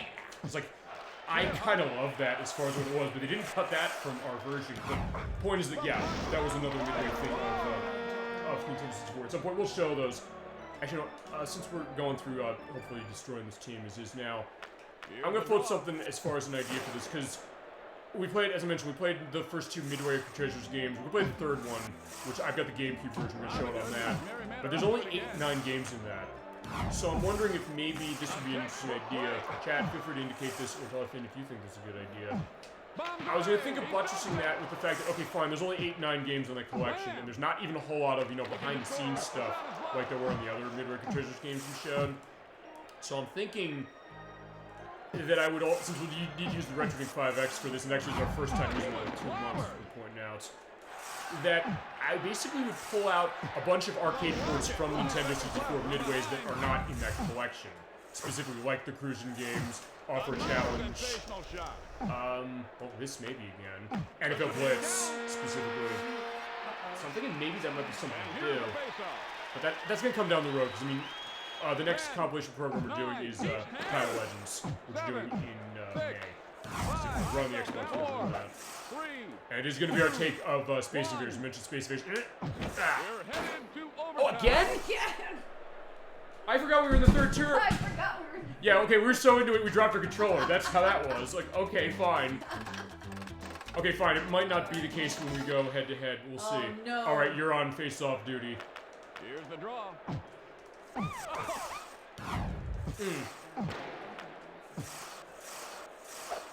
Alright, yeah, you got it. 20 seconds left. It's a blast. A blast. Bombs away. Almost. Ow. 10, 9, 8, score. 7, 6. He goes down. Hang on. 4, 3, 2. He loses the puck. Yeah, we got it at the last minute. Awesome. That's the end There of we the go. game. So we did complete that perfectly. The fact that, hey, not only have tie game, us winning. Oh, man, we had 2 wins in overtime. Either way. We had 2 minutes in overtime. Awesome. Okay, so there we go. So that's that idea. All right, let's show off a little bit of the. You want to go head to head? Yeah. All right. Also, we're gonna do a little something. We're gonna equalize this a little bit. So you hit A button specifically for this. Because I'm doing the power shots and stuff like that, specifically, we're going to turn those off. So we're going to put on simulation. I'm going to run regulation size rink. We have our team size of 5. I'll show some of that later. Very easy is going to be the AI as far as that. Let's do period length of just 5 minutes. We're fighting on... Good job. I was like, yeah, I love doing that when you hit the Z button. It's like, hey, you don't expect that to happen. Alright, fine, we'll do Play switch should still be automatic. That's good. Okay, so what we're gonna do is, now in your case, we're switching controllers. She's using the controller in port 3, which we're pointing out, so I hit start on that one. Yeah, you can put your initials in specific as is. In this case, man, we get to play head-to-head. But yeah, you do need to know how to do this specifically to do that. But alright, fine. In that case, we each have a different team. You're on the right, I'm on the left. And so you can run any team you want and any line you want. I'm going to show off one of the hidden teams. In fact, I'm going to show the developers of the team. You're going to play as the Bruins? Alright, you know, fine. I'm going to show Williams Entertainment off. We'll play as the people who made this game. Let's pull out Edlock. Tonight's matchup, Williams Entertainment versus Boston. Okay, so here we go. It's time for that. And so during sim mode, as we're pointing out, we don't have power shots. You're red, yeah. Also, you have a bigger rink, as we're pointing out. You still have the ability to do checks, but this is also going to be a little different. Your goal's the other way. Oh, the other. So at this point now, we're encouraged to, you know, try and hit each other. Now, I was saying, no, I get that idea. But also because we're running sim mode, I don't have the power shots I can use. Bombs away. But also, we're running a bigger rink, so that's going to be an idea. Like, Yeah, it's tricky that. yeah, we're probably going to have, like, no, you know, what is it? Looking to score. No, we're going to have, like, a 0 score, basically, pretty much, I would think. That was a Ow! touchdown. He seals it. Yeah, but then I got, if somebody else stole it, and then I got it, so, okay, fine. What a save! He shoots.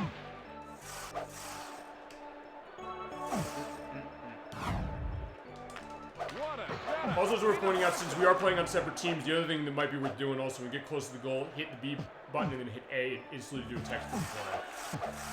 So basically the idea is you pass it off and you hit it as far as that. That seems like this is going to be the best way for any of us to score, honestly. To try, it was like, fine, we can still check each other, that's still going to happen. We can still get in fights, as it is. But of course, yeah, we're a regulation-sized rink with only 3 players. That's hard. Bomb sensational. And here's the face-off. I want this going the other way. Looking to score. He stops it. Go that way. Ow. Oh. Okay, fine. I technically didn't check you, my teammate did. That was not my fault. I checked you twice when we were playing together, so like, that was the other way of that. I was... Yeah. Oh, crap. Decked.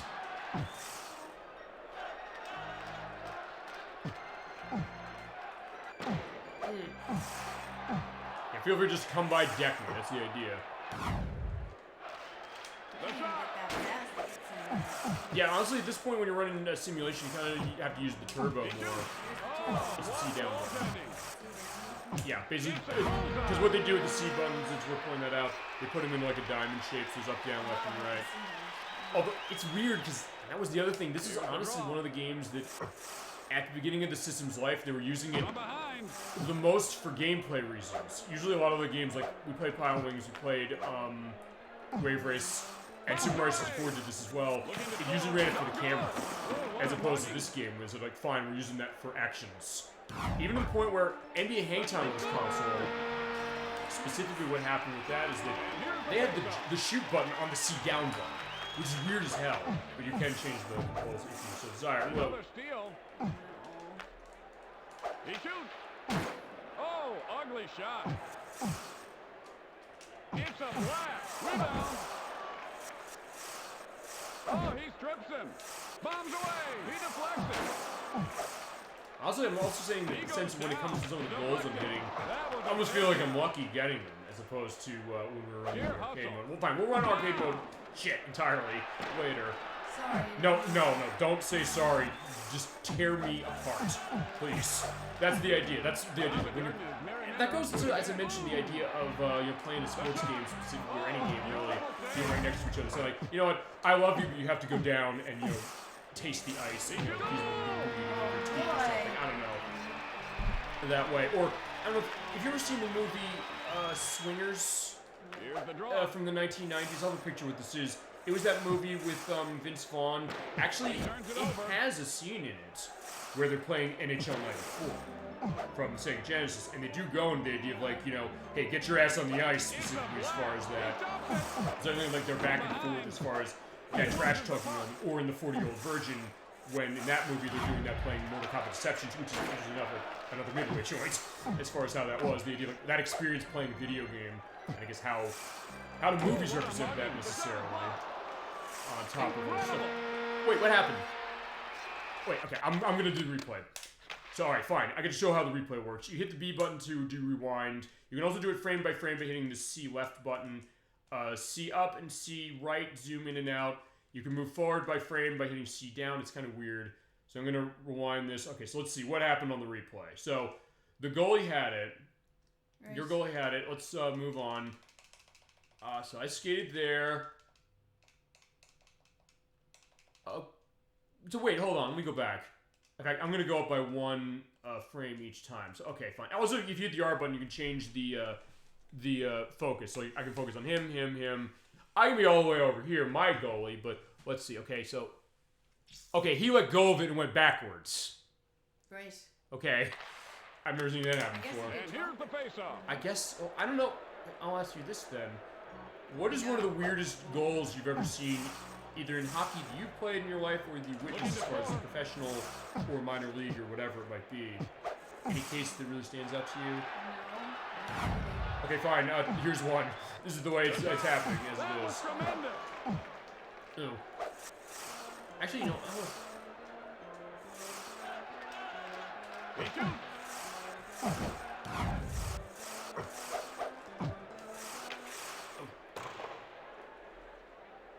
you do also get that element as far as the voice, or not the voice, as far as picture, but also the idea of the sound effects you get up.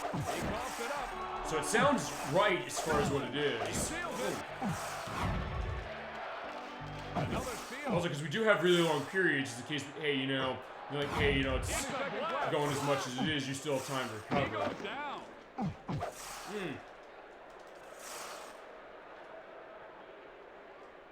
10, 9, 8, 7, 6, there's the steal. 5, 4, 3, 2, 1.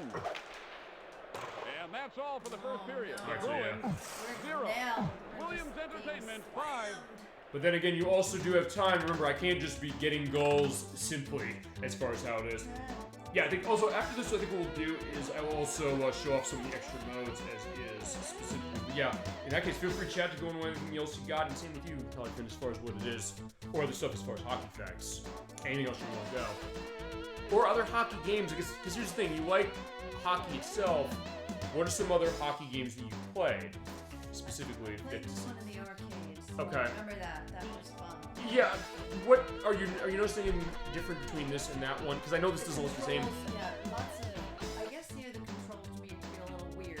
Okay. You know what I mean? It's because I can't get them around as much as I'd like to. Okay. I don't feel like I can move around as fast. And I guess in the arcade, because I guess the arcade machine, how they set that up, it was like a joystick and buttons. Mm-hmm. Because I've barely seen this arcade It game. wasn't like she showed. You guys, we'll have a she'll provide picture Yeah. for the edit for the purposes as we're talking on this. Yeah. It was fun though because at the time there wasn't very many games like that. I mean, honestly, even as far as arcade games, I'm not familiar with a lot of hockey games in the arcade so much, except for maybe this one. I'd heard it was an arcade game. In fact, my experience knowing this really was there was a contest in Nintendo Power with somebody who won the arcade machine. Oh, I'm seeing right there. Yep. As far as what that's like, is that while we're looking at this one picture of what the arcade cabinet looks like. Yeah, it's kind of like a stand-up one. See? Oh, it had 4 players as well. That's right. Oh, it did. Yeah, I mean, yeah, even the color scheme is worth pointing That's out. right. It's the same here because there's the blue, yellow, red, and green. But there was only like the three buttons. So it's like. Oh. So. And the joystick to move them around. Okay. And shoot. All right. And then here, if you can see that. Yeah. Surround next to Killer Instinct 2, I'm seeing as far as on the side, because I can tell the idea of the orchid from that game on the That's side. right. Another game we got to show at some point, but yeah, I mean. The thing that was good about it is because if you forgot, like you got too excited and you look down by the button, I don't know if you can see, but it says what Okay. Oh, sorry. Like because they wrote it on the machine. That's right. They wrote on the machine so you wouldn't forget. Well, I mean, there's something to be said about that. Actually, Right? yeah. I mean, it's funny because I know I'll put this in the link list this way.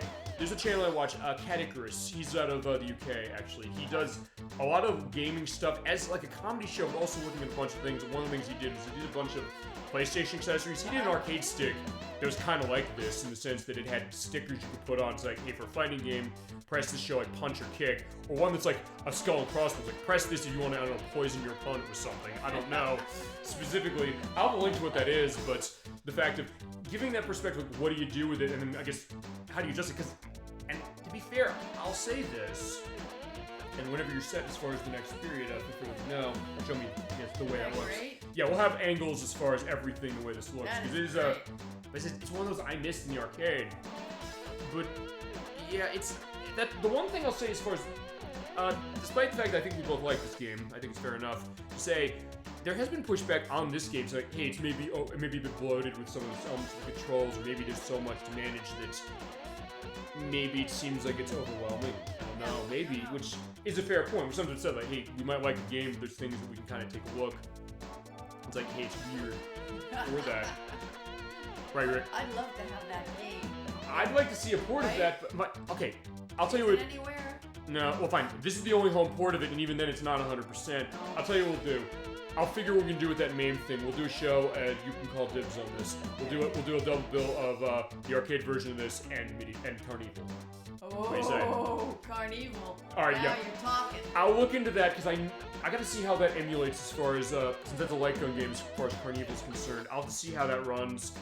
If we like run mouse that way, or how that's gonna look, how we can run 2-player for that, and then same with this. I think there's gonna be a way.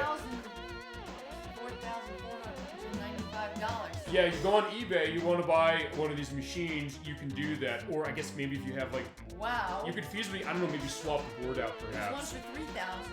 Okay, so there you go. Alright. Alright, so yeah, I guess we know what we're looking into later. And we'll have stuff in the link list and pictures of all this stuff. Thank you, by the way, for providing that. So would people own these then? Yeah, actually. They bought them and... Yeah, I mean, as I mentioned early on, when the Arcade 1-Up company, they will do arcade machines of stuff like this. We mentioned that before. They cost a lot. They cost like $500-$600 for some, sometimes a little less. But they're kind of small stand-up things. And they did one for NFL Blitz. Admittingly, they had to take out the late hits because the NFL said that. But they could feasibly say that, hey, there might be a thought of this. Let's relicense this. Right. Let's get an arcade port Right. going. Did you see the ones that are on the tabletop? Was that the tabletop? There's some that are. I remember Yeah, seeing yeah. that. They've done variances of a lot of those because I mentioned they did for NFL Blitz. We mentioned on the show before. They did for Teenage Mutant Ninja Turtles and for X-Men. I think they did for Simpsons as far as some stuff from Konami. Other cases where the licensing is a question of getting that going. What's up? Move. So okay, well, I'm glad you're giving that perspective. Like, in my case, my Wayne Gretzky's 3D hockey experience is just this version. You're saying I have the arcade version to go against. I liked it. It seems like maybe It was easier to use. it's something right. I mean, there's something to be said about that, and I guess that's another thing we could talk about too, which is that we sometimes said this when there's an arcade game that comes home. I think Edward was saying something to this degree, saying that is there usually maybe going to be a complaint if there's not enough content to it, or what does a perfect port look like? But sometimes that idea that there is that experience in the arcade that you can't quite get at home, even emulating. It's like, hey, there's companies that try to emulate it when you do MAME, as mentioned. That's the right. By the way, MAME, I'll have below what MAME stands for. It's basically an online arcade emulation platform for, although, and some games emulate better than others. I will say that actually, CarnEvil might be one of those ones that might have some weird stuff in it as far as how it emulates. And given how that game is designed, I understand that because with CarnEvil, I guess you know. In fact, I know you know this. The fact that it was one of those like a shooting games that was run with full motion video, kind of a little. You ever play Area 51? No. Or Maximum Force? No. Those are other light gun shooters of Midways that got home ports on Saturn and PlayStation.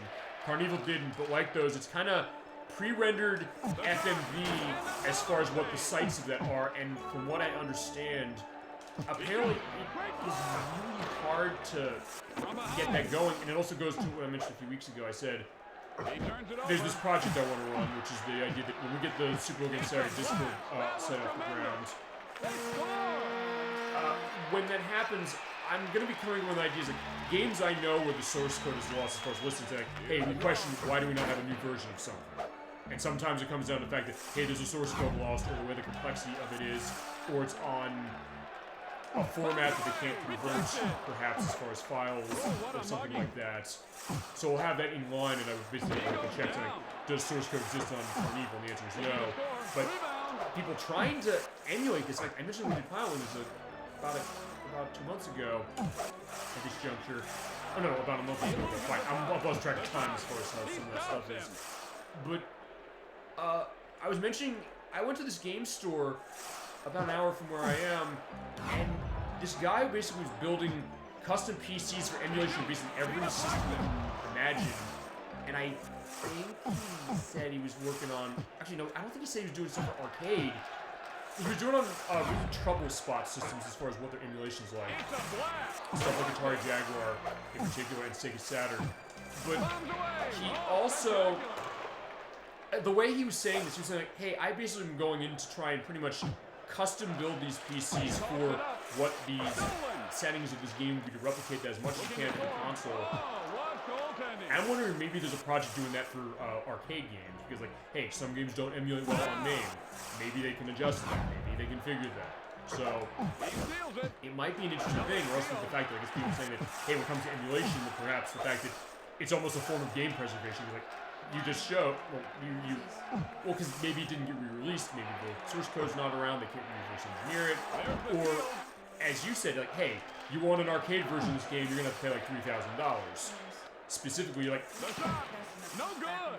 Why is that? We're next to each other. One of us, the other one. Oh, probably because I would think maybe because of the auto pass thing. But even then, we're not really scoring much. It's also because I'm running a simulation. I know simulation's long, so I'll put it to arcade, but I said we'll show that. Yeah, I'll briefly also show penalties later, but it'll be like the end of the show. Because this is not going to be a super long game, honestly. As far as this, I realize it's going to be the shortest show I think we've done in 3 months. I think. Okay, you saw that. Basically just jumped off of my player's, thing.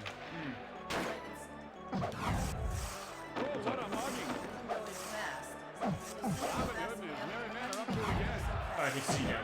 When you have that arrow, you do that. Boom. But is it also because I'm running the bigger reach size? That's maybe why it feels a little more protracted, perhaps, as far as how. Oh, face off. Oh, we got to show that at least. When you're in simulation mode, you get stoppage if they hold the puck for 3 seconds. Oh, there we go. Ooh. 10. Yeah, she won the face off as is. 7, 6, 5, 4, 3, 2. He loses the puck. He shoots. Oh. Get ready for the third period. The I need a break for that. Well, is it? You'll have a break specifically in a few minutes, as is, and also we'll have a bit of a levity case because there is. I don't know if you've seen some of the cheat codes for this. I don't know if the arcade game had this. It might have, might not have. But this game has some very funny stuff as far as some of the things you can do. You're seeing the players, the size of the players. You can change it so that they'll be bigger and smaller as far as how they look, and also just change the commentary specifically for that. And the infinite fighting, we'll do that at some point as well. He tossed it up. He deflects it.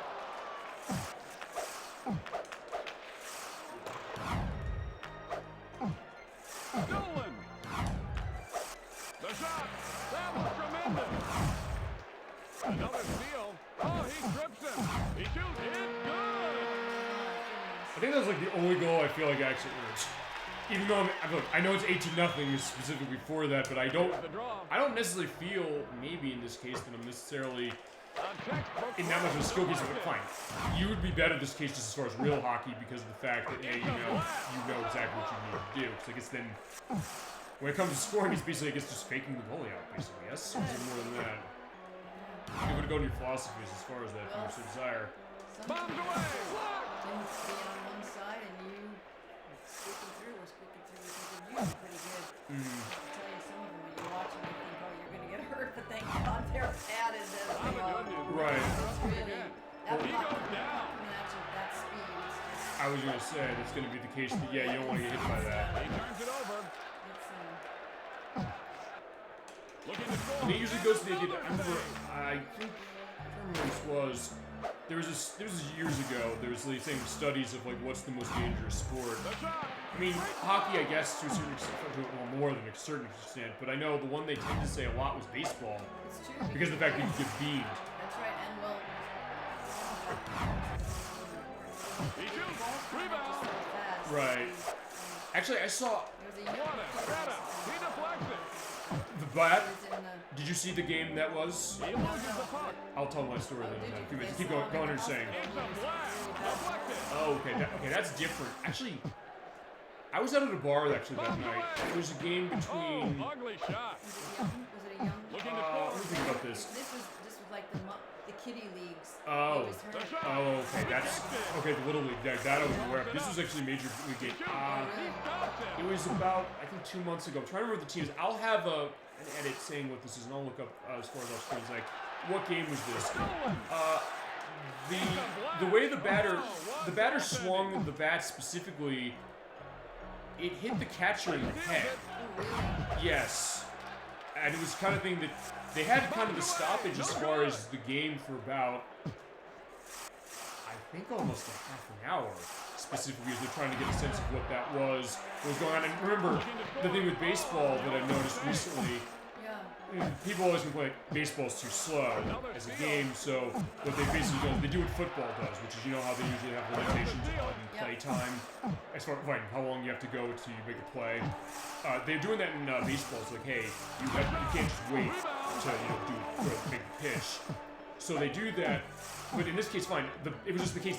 Usually, people are like, "Hey, they'll get beamed by the ball specifically." But this wasn't even that. It was the fact that he did the swing, but just the way that the swing was, it hit the catcher. Basically, he had the helmet, like, he had the padding and all that for sure. It was still a case that I think they did take that off. They did see like the injury. I think they have the one super massive to that, but it was something that was pretty big.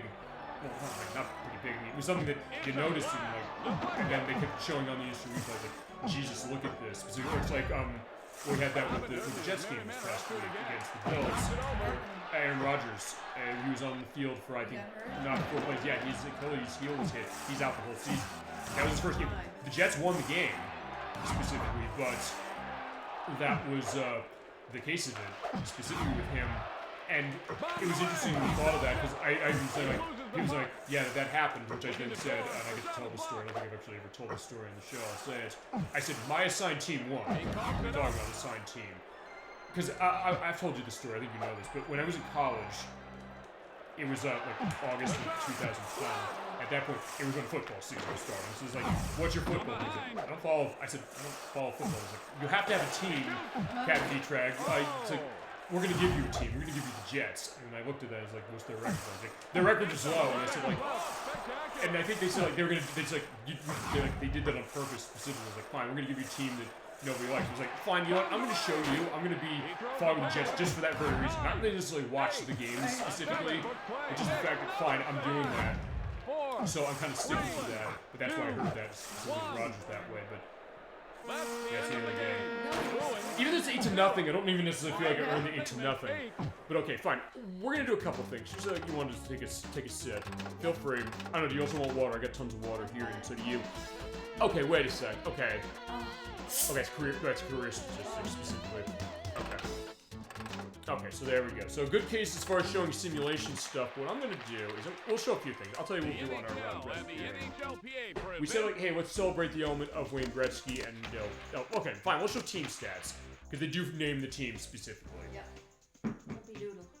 Because we have the Anaheim Mighty Ducks, we have the Boston Bruins, the Buffalo Sabres, the Calgary Flames, the Chicago Blackhawks, the Colorado Avalanche, the Dallas Stars, who Modano plays for, Detroit Red Wings, the Edmonton Oilers, we played as, the Florida Panthers, the Hartford Whalers, the Whalers, That's it. Okay. the Los Angeles Kings, the Montreal Canadiens, the New Jersey Devils, the New York Islanders, the New York Rangers, of course, the Ottawa Senators, who run on that, the Philadelphia Flyers, the Phoenix Coyotes, Pittsburgh Penguins, the San Jose Sharks, St. Louis Blues, as you mentioned, going to see them as it was.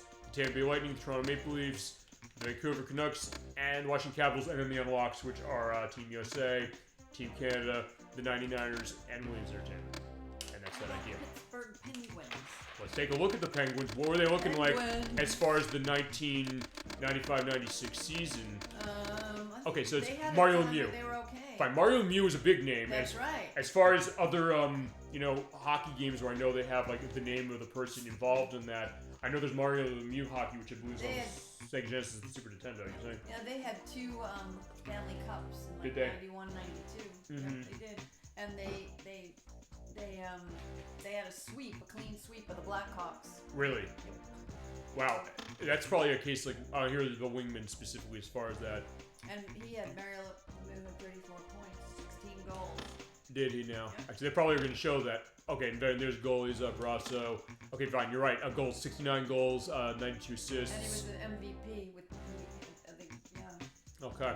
Also, then, fine, we'll go into Gretzky's element because, yeah, this does go into moments. We said Wayne Douglas Gretzky, the great one, number 99, who's born on January 26th, 1961, or 62 now as it is, in Brantford. Fine, that's how old he is. He was born in 1961, you're right, in Brantford, Ontario. And yeah, you do get the season statistics, so they do give the perspective of the season, nice pictures as far as when he was playing, I guess, really early in his career. In fact, because since he started playing with the Oilers in 1979, yeah. What was he doing, I guess, before that? Because he's showing statistics from before 76, 77, 78 as well. Okay, well, maybe it was like preseason, perhaps? Well, no, I think, maybe I know he wasn't the youngest. The youngest ever in the NHL was 18-year-old Jaromir Jagr, Czech. Okay. So, I don't know what he was, maybe it was before he, maybe it was before he went to the NHL? Right. Let's see. What I looked up just as far as the notes I took, because I was like, I want to at least have some notes on this. Oh, he was 1978 World Junior Champions. Okay, so I guess this is him as the World Junior Champion. And in 78, he signed with the Indianapolis Racers of the World Hockey Association, WHA.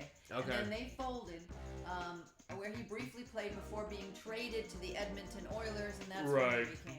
Right, and then when he was with the Oilers, And the Oilers joined the NHL because they were with the WHA. Really? Okay. Yep. So that I did not know. Yep.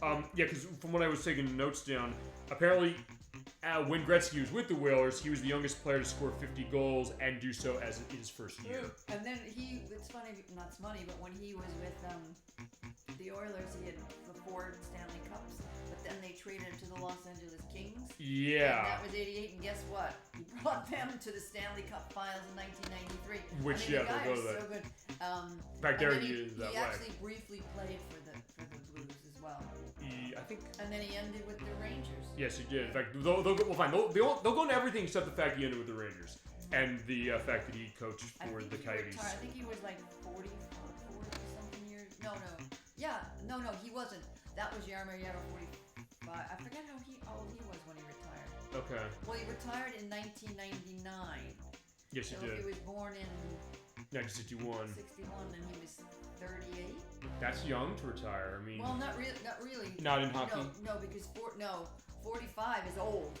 Jaromir Jagr is the oldest. That's really old. Mm-hmm. Yeah. Okay. I mean, I guess it's old because what? Because of the. Because you have to look at the kind of game it is. Fine. In that case, it's good we're having this cool down period this way. That way, we'll show the statistics. Fine, as mentioned with the LA Kings, which he played there until 1996. Okay, hold on. Yep. Guess who was the oldest though? Who was that? Gordie Howe, 52 years old, but Jaromir Jagr was 45. Okay.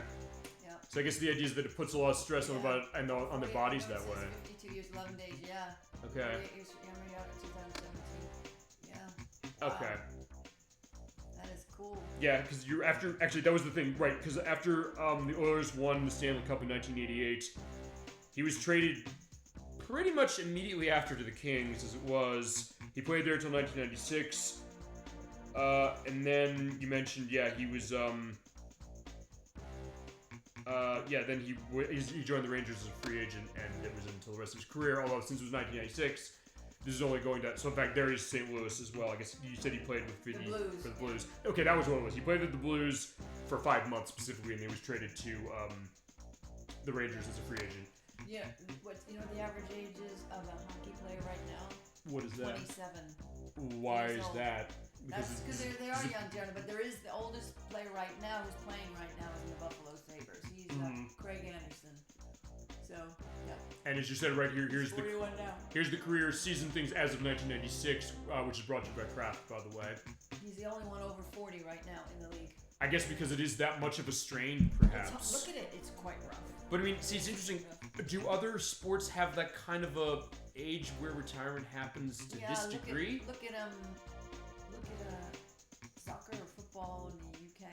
Yeah. So if you think of, what is his name? Beckham? Yeah. I know, well, as one example. Okay, that's a good That's point. much, but I mean, if you think of it, they've been playing since they were, 17, 18? That's true. And usually in cases like they get scouted out of college. 20 years, 25 years playing, that's a long time. Right, I mean, like with football, they scout them usually out of college. That tends to be the idea. I don't know if with hockey that happens or like if it's a bigger thing.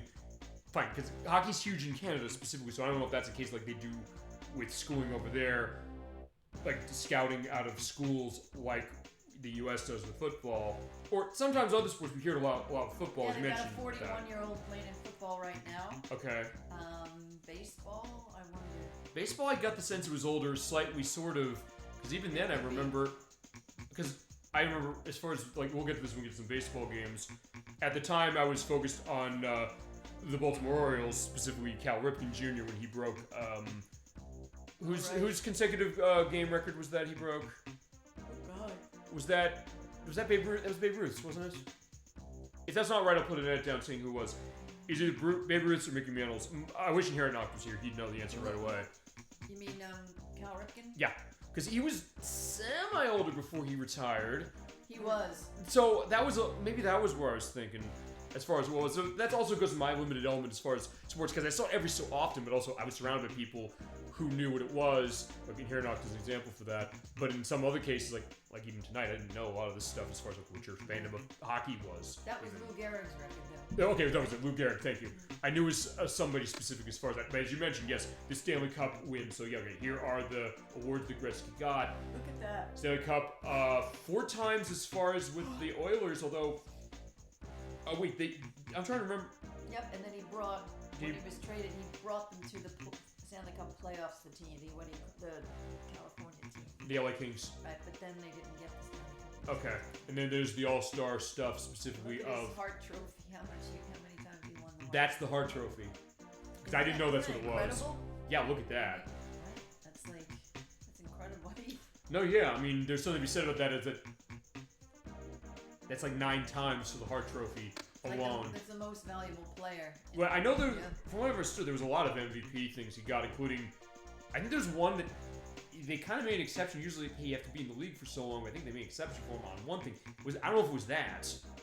But they also got the Art Ross Trophy a lot of times, as well as the Lady Bean Trophy. Conn Smith, that was another The Conn Smith was that one. He was, the funny thing was that look how young he looks. I mean, Oh, yeah. He actually was someone who looked really young. Yeah, I remember for that. a long time. Didn't he? Even on the title screen of this game, you Yeah. can kind of get that sense, and all the pictures they give, as far as it. And actually, it was the only time you kind of noticed that, because, fine, as I mentioned, there's other games he was in as far as some of the Midway stuff, and the NHL PA, the Wayne Gretzky and NHL PA All-Stars on Super Nintendo and Genesis, and the early one, I think, was on like the Atari ST, and there's an NES for that. But for a while, Sony took the idea, because there was the Gretzky NHL games, their NHL series. It was NHL Face-Off initially on PlayStation 1 and the PS2 era. They had Gretzky as far as the elements. It was Gretzky NHL 05 and 06 on the PS2, and I think one was on the PSP. Where he was there, and he did have, like, commentating specifically as far as, like, how he did that. Yeah. So he was kind of involved, and that was, as you mentioned, one thing this game doesn't say, which is when he was coaching the Phoenix Coyotes from 2004 to 2009, which I think was right after the NHL lockouts happened in 2004. Right. Specific, which I only remember like about a month ago that happened. Well, the MVP that Conn Smith is, Yeah, I'll go back to that. is the Toronto Maple Leafs. But it's basically MVP Canada. Okay. So I'm glad you have this knowledge. Like, thank you for providing that. I really appreciate that. So it's making a unique look.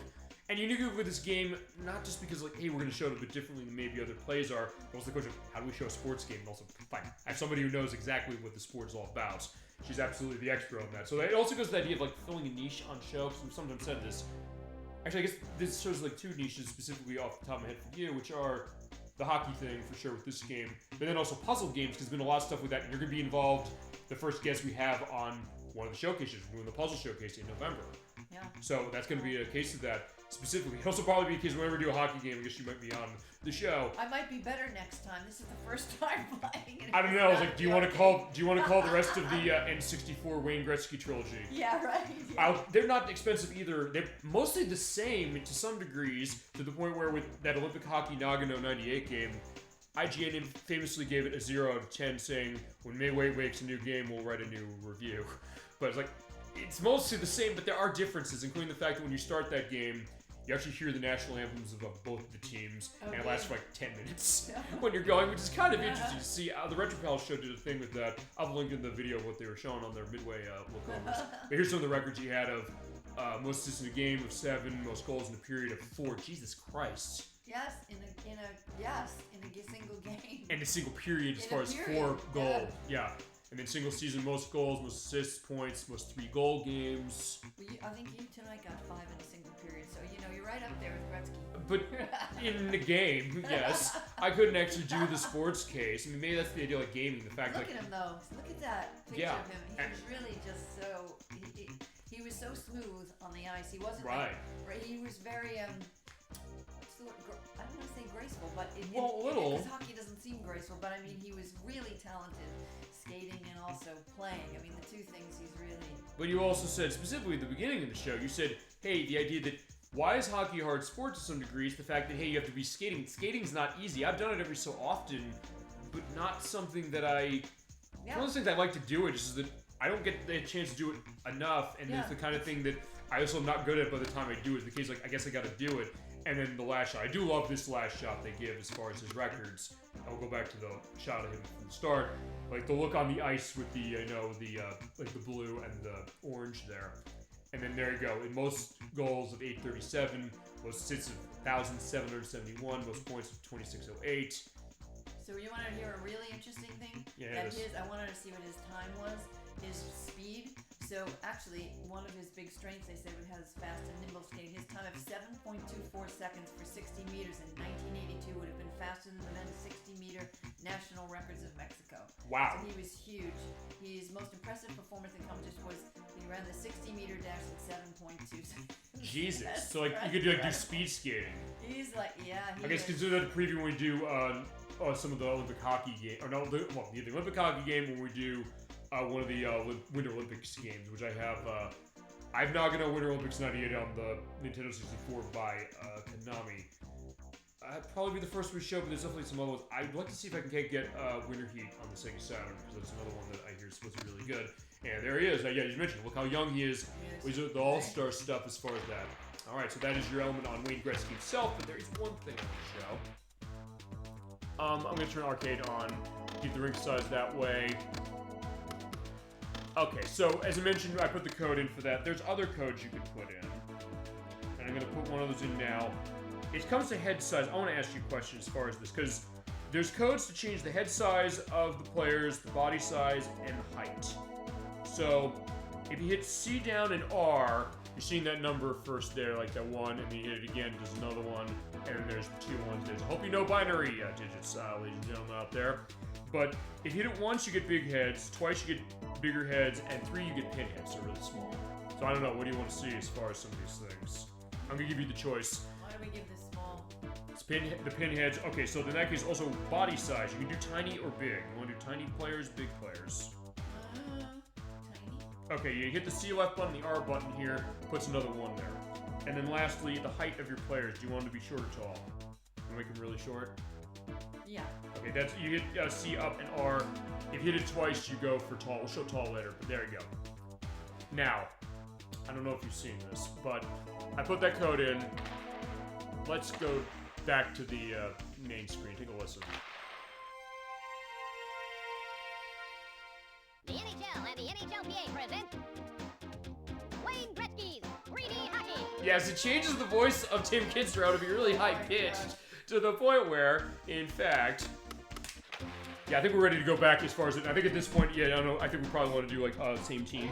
Right about that. Yeah, please. Fine. Sorry as far as that, but either way, let's play another game because I want to see this. I want to show this, and I'll show the big players, and then we'll show the infinite fighting, and I think that will be about it. So yeah, hit start on your controller, and then hit your initials that way. I have to make sure there's anything else I missed as far as this game. Yeah, not much. Okay, so you were S and I am Sog, so alright, fine. What do we want to run team-wise? Are we gonna play the Rangers? Yeah, I think so. Alright. I think you got it. It's Gretzky's Go game. for it. It's Gretzky's game. Yeah, it's Gretzky's world, we just live in it. That's right. Specifically, alright, fine. I will be Gretzky as far as it, and you want to play as Beak or, whoever you want to play. Yeah, also, it took too long enough to say, hey, speed, shooting, strength, and defense. So that's part of the He was not the New York fastest, actually, versus this guy, Pittsburgh. Gretzky, but he was agile. Here's the opening faceoff. He is close fast, but that one... Okay, so fine. Maybe, yeah, look at that. See, we're so small, the puck is on his head. Okay, so... This our... Over here this time, we're the same... Yeah, we're same case. But also, To the right, not this one over here. yeah, to the right, but also we're so tiny, it's probably gonna be easier to make goals. Looking to sensational. And here's the faceoff. And also you get to hear the idea of like him saying, here's the only face-off. You just hear like the high-pitched voices, it's hilarious. Oh, what a mugging. I do love that. When I turned that on, I was laughing. Laughing so specifically. It's like, yeah, we're so small we could actually go in the fire. In the goal. That's what we're talking about here. I mean, that would be a case of a hockey game. The idea that, hey, if you set the goal on fire, don't touch it, otherwise you set on fire. And you have to, I don't know, stop, drop, and what? I don't know, that'd be bad. No, here's the thing. You don't stop, drop, and roll to do it because what happens is then the ice melts. Oh shit, I hit you again. Fine, it was off screen, we censored that. I was like, yeah, you're not seeing the horrible thing I did to her. By accident, I swear it was an accident. Fine, you decked me. No, they stole me now. Another steal. That's fine. He scored. Oh, good shot. I do love the high-pitched way he goes, he scores! It's kind of amazing. And that's the other thing I wanted to show. I'll say this. This is what I mentioned a couple weeks ago, or no, actually last week when I said, I don't get the sense that people show this game quite this way. I don't know if they show this code. Or the other code. They show the big players as well. In fact, also the thing as far as being short players, it also squishes us down. So if you look very specifically, we're kind of flattened like a flat top as far as our heads are concerned. So it's a bit different that way. It also means it's easier for them to score. I guess here's the question. I got busy doing something. I'm back in the and it's reminding me of NBA Jam. Yes, it does, Electros. That's that idea. As like, yeah, deck them. Especially now that we have the small players on, and you have Tim Ketzrow doing the voice, but he's very tiny, high pitched now. That's the thing. We did want to show like the weirdness of it and how we're going on game, and also that it is like an NBA Jam. Here's the thing. Even if you don't like hockey, Electros, I'll say this. If you like NBA Jam, you might like this, honestly, just for that very reason. Just because it is this kind of thing that you can kind of approach. 10, he deflects it. 9, 8, 7, 6. Looking to try. Deflected. 4. Almost we got it. 2. But it is interesting that way. It's like, yeah. Oh, they got another one. We're tied up now. I know, this is going to be a case where it's going to end in overtime like the other ones did. It's only first And that's period. all for third period. The Penguins, 3. The Rangers, 3. I do love that high pitch.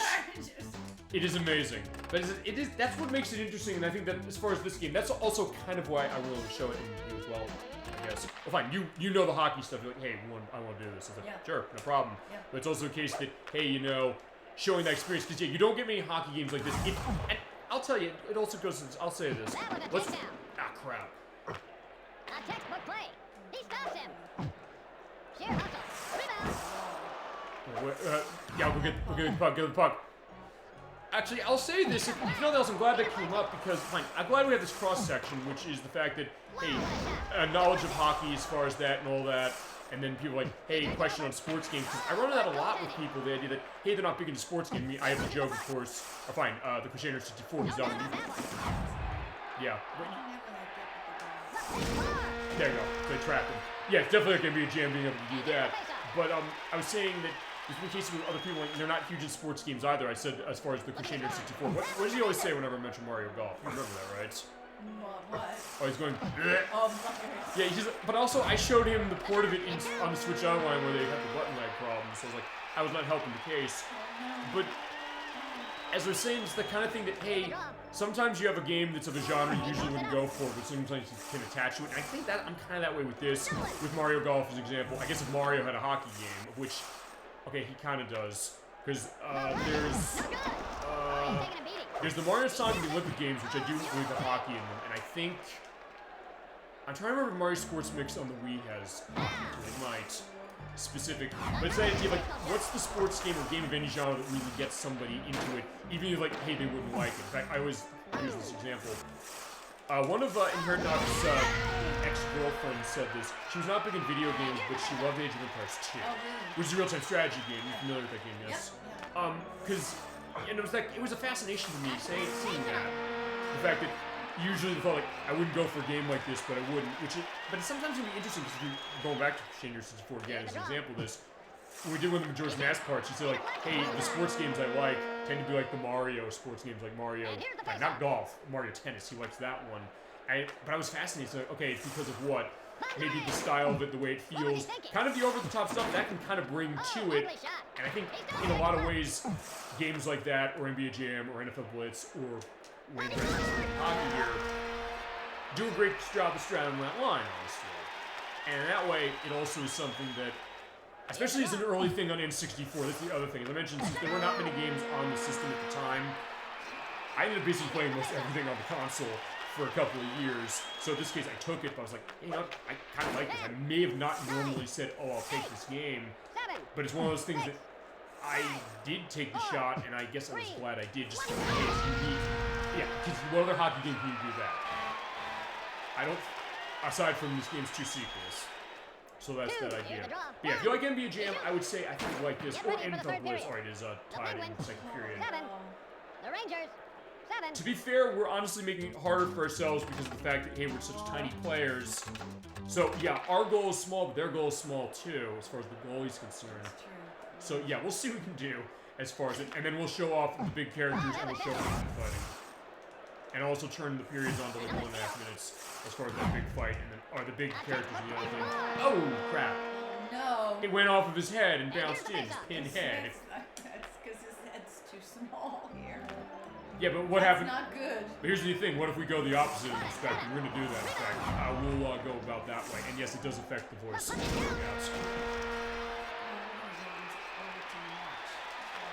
We need to have one game we don't go into overtime. We really do. I love the fact that we are, though, to a certain degree.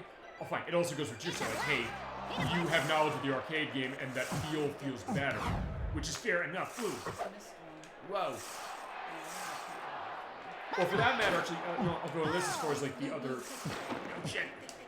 I got knocked down.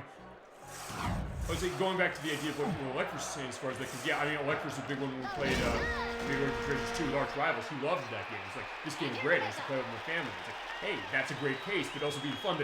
But like with Arch Rivals or like NBA Jam, if you're not liking people that way, just punch them. In fact, you know what? I'll punch him right now. There you go. He gets checked. He's going down. And then fight it. That's the other thing. Oh, right, I forgot about this. You can't touch them. You can't touch them. Right, let me show you this. I'm glad I got to show this. I forgot this, because what happens eventually is you don't hit each other. The game is smart to take into account this. What is it? So they both Yeah, they both go down. I forgot that happened. I'm so glad I showed that for that very reason. Actually, I think it goes the opposite of yellow. In fact, I'll tell you what I'll do. I'll combine the big player and the big heads case with the fighting. I want to show that, and then I'll. Oh. I forgot you can't reach them. That's a great attention to detail. Just for the cheat code, you think that, wait a second. Who cares about a cheat code as an extra? But Midway cared for sure. And here's the face-off. Fine. Oh, he trips him. Yeah, I was gonna say I'm gonna check him against the wall. Deflected. Well, because they're so tiny, it makes it a smaller target. And I guess you hit him. Alright, fine, one fire. Or going back to NBA Jam, he's on fire. Or I guess she's on fire by what? What song was that? Oh, okay, no. I'll have an edit of what that is. I think. Oh no, wait, is that? That's not Sex on Fire, but a Kingdom 20 of Land, seconds is it? Another. Well, no. Oh no. Oh, we got burned too. Darn. I was thinking. Anger mode. Yeah, I was gonna say. Mad. But see, that's the other thing. Now he's like, you're just like, I don't know. Get mad He because deflects. nobody lets He me. deflects it. Well, you were saying specifically, hey, you know, I want to fight. Maybe you don't want to fight. Okay, fine. Here we go. Fine. We have 2 points in 9 seconds. Oh no. I won't be able to touch them if I'm fighting, will I? Because But that's good. It's like, hey, you're like, I don't want to fight. It's like, no, don't worry, you can't fight. 2, 1. Incredible. There we go. And yeah, we're gonna win. So yeah, we did win. 13-10. You don't see a score that high. Yay. That's the end of the game. Perfect. The Penguins, 10. The Rangers, 13. There we go. Okay, and I'm gonna show That off. was Alicia Keys' Girl on Fire. Okay, I was thinking of "She's on Fire" by Amy Holland. Remember that song from? It was on the soundtrack for Scarface. We'll have links, by the way, to all these things in the link list as well. So thank you for indicating that specifically. We're saying like all the songs with fire in them, or fine, Fire by the Jimi Hendrix Experience, or the Fire Players, or My Heart's on Fire from Rocky IV. Speaking of sports stuff. So 1977, you asked me what the highest scoring was. So this was 1977. I didn't see it. It was Maple Leafs, Chicago Blackhawks, and there were 18 goals. It was 10 for the Maple Leafs, 8 for the Blackhawks. Wow. Okay. And then, see, that would be 11-7 of the Caps, 14-4 the Sabres and the Maple Leafs 14-4. in 81. Damn. Let's see if any of the ones that I see. The Winnipeg Jets, the Detroit Red Wings, 8-10. The most I ever saw was like 8. Okay. Penguins 8, Canucks 9 and 10. Yeah. Yeah. Wow, 12 for the Oilers. Okay. There you go. It's like, hey, we're having that celebration Wow, that way. wow. All right, fine. The last thing we're going to show as far as, I should find 2 things. So, all right, well, what I'm going to do is I'm going to go back. We're going to change the stuff with the announcing NHL and the again. NHLPA present I do love that, though, as far as this, but Wayne let's go Gretzky, opposites. 3D hockey. So I'm going to go in setup, and again, the way the code of this works is you hold either C down and R, so we'll change this to down, or C down and then R. So let's do, we'll go for biggest heads, then C left and R to change our body type from small to big. Then I'll change our height with C up and R to tall. I'll change the period length to mid 30. We'll do the fighting thing last as far as like one thing for that. Oh no, we want I want arcade on. That should be good. Okay, let's go back to this. Now let's listen the other way. The NHL and the NHLPA present Wayne Gretzky. It is. It really is. And just like the guitar riff, I love that. That's also one when I started the show. I said specifically, I said, I don't want to start talking until we let that play entirely. But if you think about when this game was made, Yes. it really was, there was something about, right? I mean, it was very good. We'll also remember the Midway thing. We've mentioned that. We played Midway Treasures 2 and other stuff saying that Midway style was sort of like, let's take... I mean, honestly, I never really... Fine, in the 90s, I followed... Woo! Oh, no, Wook. No, it's WQQ. It was like... Oh, I wouldn't. Oh, no, fair enough. Go on. You know what, fine. I'll change myself. I will be Woo. So, Okay. Woo! So now, what is your initials going to be for that? I know what mine's gonna be then. Go ahead. Woohoo. Woo. Oh, I like that. Woohoo. So hit A on that and we're all set. Oh no! What did I do again? Fine, okay, so we can do that again. Alright, that's fine. So woo. Oh shit, it's one player. Crap. no. I keep doing that, so fine. Here's the Yeah, fine, I gotta show you this part. the end of the Oh, game. thankfully we can do that. Okay. No, fine, hit start. Present Okay, ready. Fine, alright, let's do that. But you're right, the idea that back then, the idea of like, that Midway stuff, because I followed basketball a little bit because of hit A. There you go, got it. And I guess we run the Rangers again. Yeah. Yeah, Rangers up for life as is. Yeah. Who do you want to play as your pick on line? Readability, I'll be Messier. tonight's matchup, New Oh York my versus God. Yeah, they're off camera. I don't Here's the know. opening faceoff. Yeah, look at this. They're huge. I know. So there should be the opposite thing. It's like, look how big the heads are. It's like, Midway did love doing this. They did like big head mode, like NBA Jam. Yes. There's like Oh, what a mugging. And it does change the pitch of Tim Kitzrow. It's hilarious. Is it? You're right though. The Midway style of this kind of thing, they'd say like, fine, let's do this stuff. And even as I mentioned, with basketball, I followed a little bit of the NBA just because like, Michael Jordan was everywhere, but he wasn't in most of his games as far as it. But also the fact that that game, NBA Jam's like, hey, it's just like, who cares about this? Even like Sim fans, like, this sounds dumb. The idea you're like jumping in the sky and setting the net on fire with the play. It's like, this game is awesome. And it really attracted the crowd, including people who normally would not go for a game like that.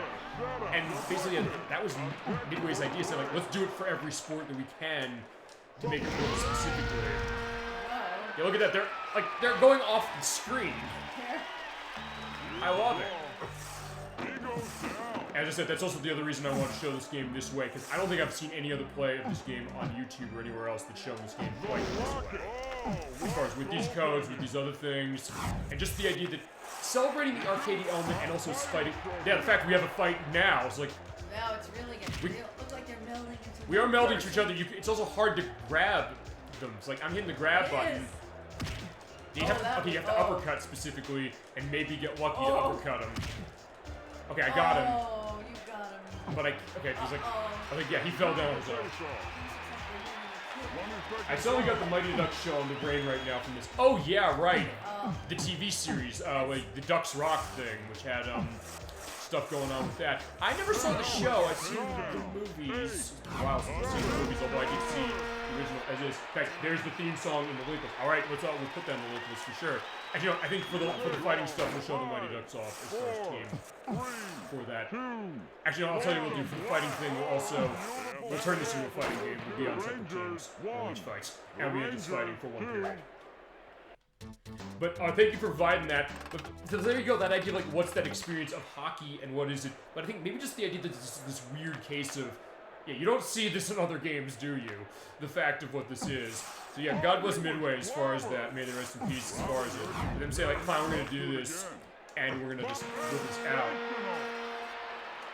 But it is funny, if nothing else. And I don't know, did you know about these codes? I kept this under wraps, specifically just because I wanted to see. I wanted to keep this under wraps specifically just to get a sense of what you think. Yes, it charge!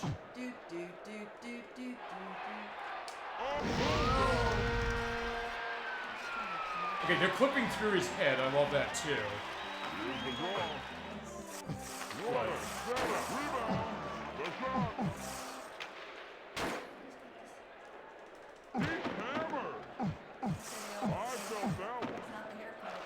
Well, I don't know, but they do look like hair. You're right, the way they texture it. So it is kind of interesting.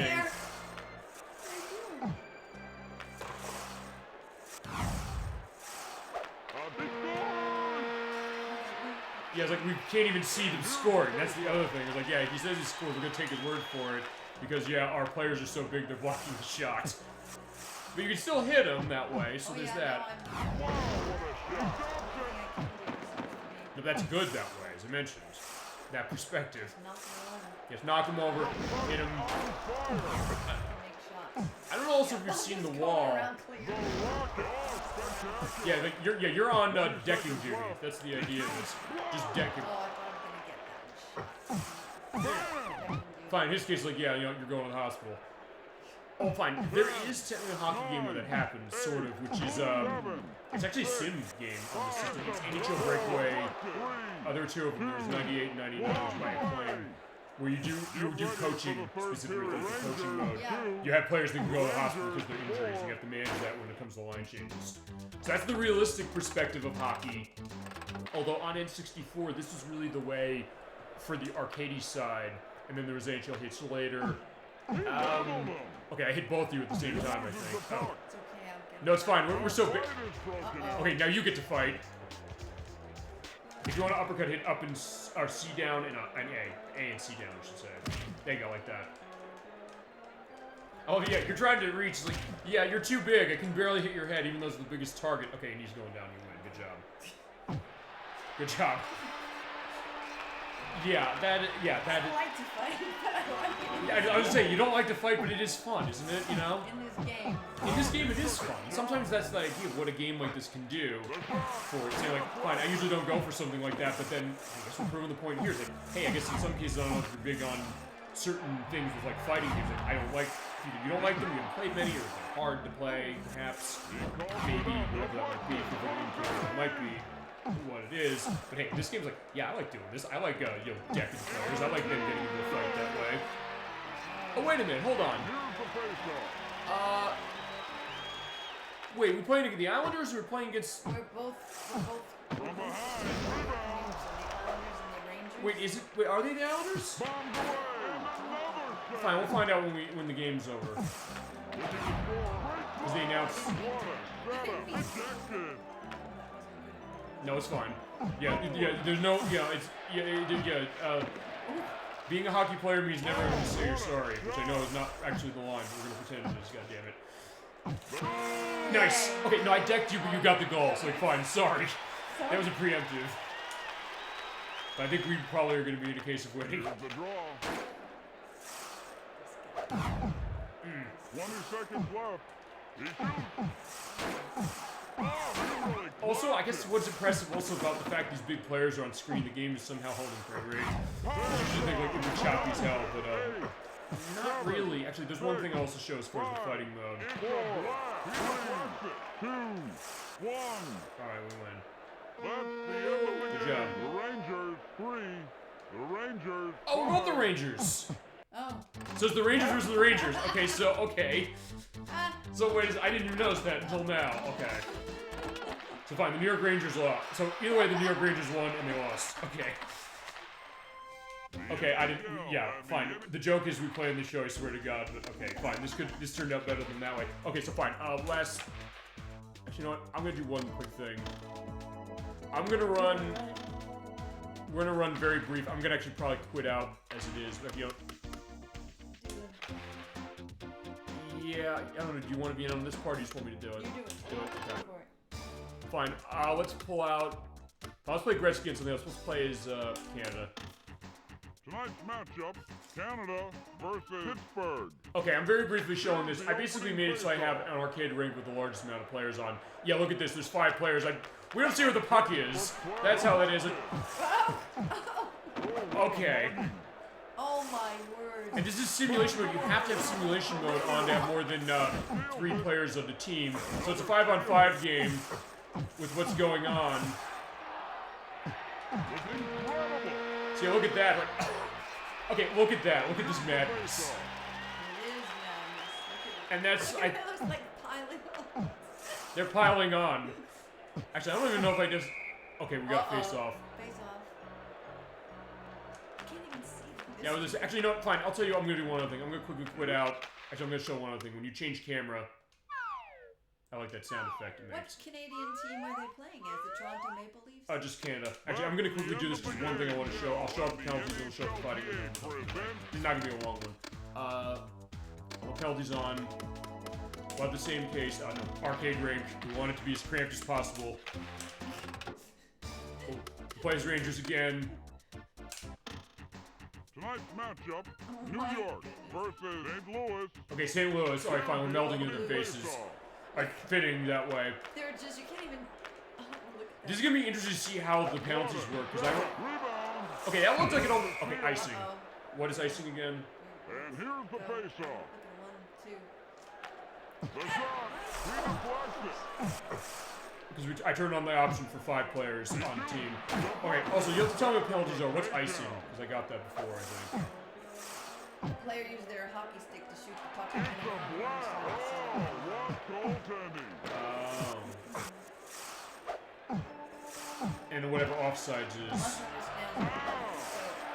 Oh, he trips him. Shoot the puck anywhere on their own side of the center. Here, Hawkins. Bombs away.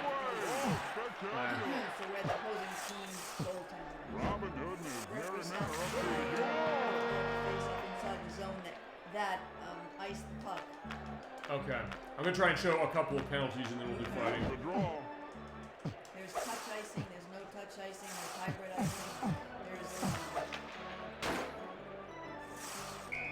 Okay, icing by Gretzky. Sorry. We love you, Gretzky, but you got, Oh, you no. got called on icing. Fine, it happens to the best of us. That's that idea. He loses the puck. Okay, that was weird. You saw the camera. Oh, wait. The ref is still on the ice. Okay, tripping by Corson. Oh. New York goes on the power play. All right, fine, power play, because yeah, that he's in. Right, there he's in the penalty box. Actually, with the bigger players, you can actually see them easier in the penalty box. So I'm glad this happened. Looking to score. Oh, beautiful save. That's one major. Major penalty, like checking Major and stuff. butt ending, fighting. Oh yeah, fighting.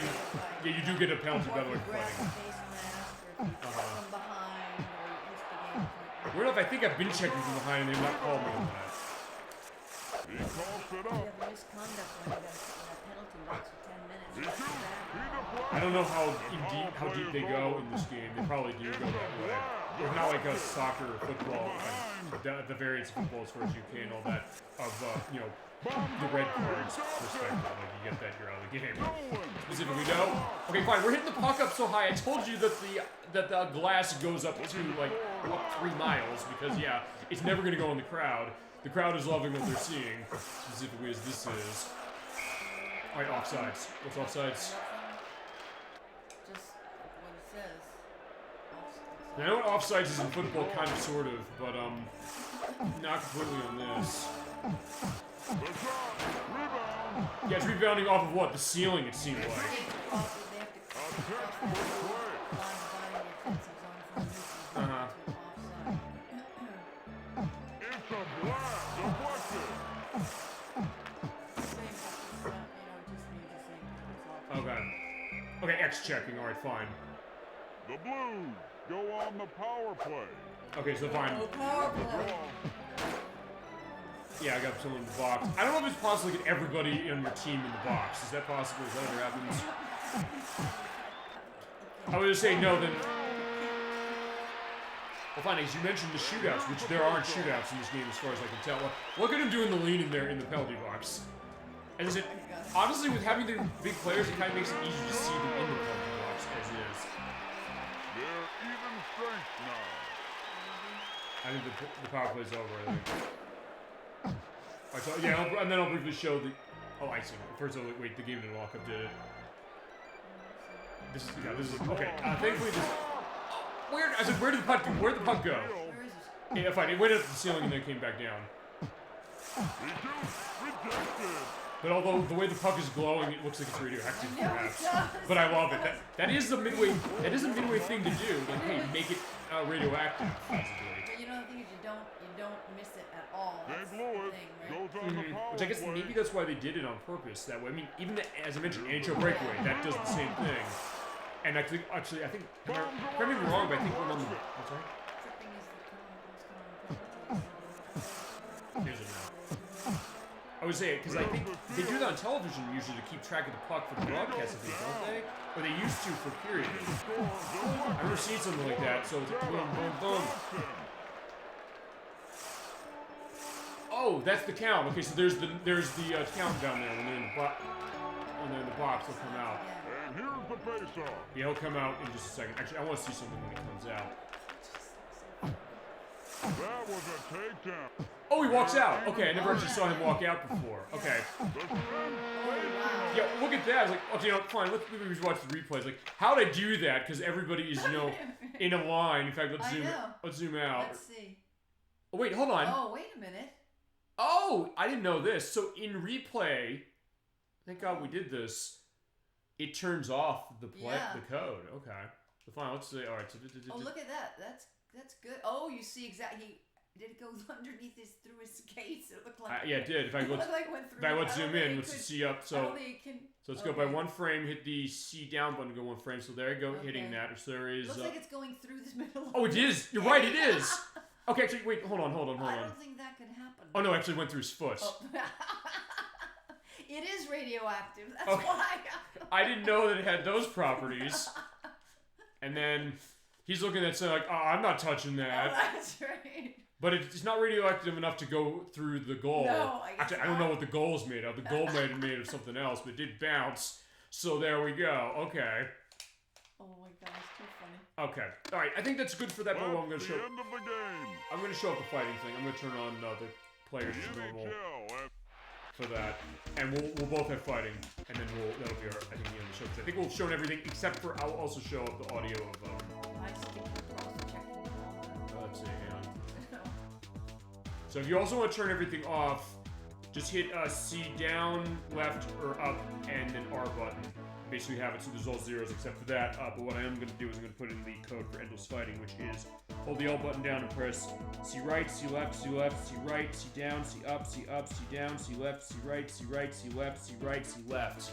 And there's the, I have that written down for that. And so there's the one number there. Okay, so fine. Yeah, we've had our friendly element as far as you and myself this way, but we're gonna fight. No. Yeah, we're gonna fight. So press start. We're gonna be on a separate team. So feel free to pick your player. And this only goes for one period, so we'll just do one period and then we'll do the stuff with voice. So fine, I'm gonna get a little bloodthirsty with my initials. Or I guess you're gonna do that as well. So DEA and me saying die. We think great minds think alike, don't they? Alright, fine. Let's pull out. Fine, because they frustrated us at the beginning. I'm gonna pull out Chicago. I'll play as Premier, and you pick USA. Tonight's matchup, Chicago versus the United States. Here's But the Chicago opening is the United face-off. States. I know. But okay, fine. This case is not. So DEA and dies. Like this is how our fight is. So check me. Yeah, keep hitting me. Fight is broken Okay, so let me explain how this works. You have punches. Our gloves are off. Gloves are off. Hit the A button to do a normal punch or jab. B is your stronger punch. Hold A and B. Press A and B together. Yeah. You grab. And if you hit A and C down, you do an uppercut. There you go. Nice job, decking. That's good, because here's the thing. Every time that we have something go on, we're just gonna fight. So like, fine. I don't like to fight. But this is also gonna show this mode off. Yeah, you're a lover, not a fighter. It was like, fine. Okay, fine, but in that case, we're just gonna keep fighting. Yeah, fine. It's like, yeah, if you're like, hey, you don't like hockey that much, like, you like to watch it for the fights. Yeah, you get to watch it for the fights, and then fine, just uppercut you and down. Nice. I remember they were gonna have fatalities initially for the purpose of this, because they're like, fine, I don't think we do that. The arcade version, from what I understand, well, actually, the arcade version does. Not again. Yeah, that's this code, and that's why I also have a minute and a half as far as on the clock for this. No, you're gonna kill me again. No. But the point is, you do get opportunities for that. The arcade version technically does have fatalities in the sense that, not that they will kill them violently, but just the fact that they'll kind of just go down in a blaze or in the ice, and then they'll go into it. It's a blast. Yeah, at this point, scoring doesn't matter for this. You're right. This is just hit each other as far as it. Yeah, because basically it's pretty much you're always in anger. Oh, what was that? You saw that, right? Yep. I was kind of stuck. Well, you were kind of stuck. What did you say again? What's the Yeah, that's uppercut. So good job on the uppercut. That's C down and A. Okay, fine. That's just. Yeah. There's A for a jab. There's B for a strong punch, and A and B grabs. So in fact, let's do another one. Fight is broken out. Okay, so yeah, give it a shot. That's the hard punch. Press A and B together to do the grab. Or just do that. There you go. Yeah, so die and des is like, okay, fine. This is the idea of what our hockey element is of people, dying. Fine. They're living. Broken out. Gee whiz, like common. That's the code, Like, as mentioned. what's the story here? Yes, putting that code in. You put that code in anytime you even just even breathe on the opponents, you're gonna win points. And here's the face-off. And remember, actually, no, I'm gonna try something actually. Fight is broken out. Again? Yes, as I said, it's that common. Like, fine, we're turning this into Mortal Kombat whether you like it or not, specifically, except the fact that, yeah, I don't know, for one of these I should probably like put the edit of, like, the round one. Fight! USA wins for this victory. Here's the draw. Doesn't matter if they get a goal. Yeah, Nobody's actually getting one. yeah, nobody's good. It doesn't matter at this point. Like, yeah, like we're mad at each other, I guess. Again, there's the angry out. I know, it's hilarious, isn't it? Yeah, this fight brought to you by Coca-Cola and Easton Campbell soup. It's eating good, just like this fighting and like this bloodlust is. And here's the face-off. I don't know because I'm 20 seconds left. But that's kind of fine though, you know? Wham! Oh wait, okay, that didn't do it. Uh-oh. The Rocket. The Rocket. 9, 8, 7, 6. Bombs away. 5. Beautiful 4. He deflects. 3, 2. Actually, wait, I just heard there. I think the. Uh-oh. Fine, I got one goal. It's like, fine, there's a goal in this round. Here's the draw. I think you do have to put that on For the first for period. each The period. United But we're not going to go States, for a full 0. period in case of The this. But, Blackhawks, alright, there you 1. go. That's so funny. That's the fight. Alright, so one last thing I'm going to show. I'm going to show That's stuff with the the end of voices. the I'm going to go game. through every voice clip with Kitsros because they do have that. He has a lot. Which is. The penalty's over. The man advantage has ended. They're even strength. They're even strength now. They have a lot of. He has a lot of voices. The Yeah. power play is over. He's out of the box. Is full strength. Our full strength. Williams Entertainment and goes on the power play. Go on the power play. Fresh skaters. We have a line change for fresh skaters coming out for. We have a line change for. I don't. We have a line change for. Oh wait, they stopped that because then they pull it in the other voice. Yeah. Like this, okay, this is stuff with sound effects. Yeah, so yeah, get your cartoony element there. I don't know if the arcade game had this, as far as like some of the sound effects. No, I don't remember that. It sounded like a crowd and things, but not. Hold on, let me see as far as it, because I think the way that the music is, or actually, we'll play the 24 piece of music as well, because it's why not. A textbook play. What a setup. He keeps it alive. Knocked away. It's also very clear the voice synth on this. Sometimes you get the sense it's muffled on this system, but not here. He turns it over. He loses the puck. He coughs it up. Stolen. So this is everything we heard tonight. He steals it. There's the steal. Oh, he strips him. Robin Hood and his merry men are up to it again. Yeah, that I remember Nintendo Power making a joke specifically the fact that that line is not in the '98 version, but then they put it in the Olympic hockey one. Another steal. Sheer hustle. But I love that. It goes to that thing like with NBA Jam, because he did the commentating on NBA Jam. Actually, just to go back quickly to Jim Kitsrow, he did the commenting on NBA Jam and NFL Blitz and MLB Slugfest and NHL Hits, but also for the remake of Mutant League Football on the Switch, PS4, Xbox One, and PC, as well as some of the announcing in College Slam, Frank Thomas's Big Hurt Baseball, and NFL Quarterback Club 96. Here's the opening, and we're ready for the face-off. Here's the draw, and here's the face-off. It's showtime. Yeah, basically, this is our ode to Tim Kitsrow for the time being until we play another game with him in it. Oh, the Rocket. Weird enough, he's not credited in this game, though. Why not? I don't know. The Rocket. But I know it's him, because I know his voice specifically. Right. You hear that voice, they called him the voice of Midway. Oh, as it ugly was. shot. He throws the puck away. What was he thinking? Another sensational shot. Yeah, I do like that. Oh, what a shot. Bombs away. Looking to score. The shot. He shoots. Wow, what a shot. Power shot. The puck's on fire. Actually, I think we'll also show what I didn't get to show, I don't think. Bullseye. Actually, I might have a... Actually, I think I might have a video for the wall... Yeah, we have video from our audio test as far as the goalie becoming a wall. I'll put that in about here. Oh, okay. Put it in. Rangers, 0. Okay, well, I'm glad I actually got to show that. That goalie was a wall. So if he deflects 6 shots, it turns into a brick wall. And then I will also He has go all the time in the world. more with the voices. It's a blast. Oh, brother, that had to hurt. Oh, he's going to feel that one. Oh, he really clocked him. Oh, that was a train wreck. Ooh. I love when we heard that. Ow.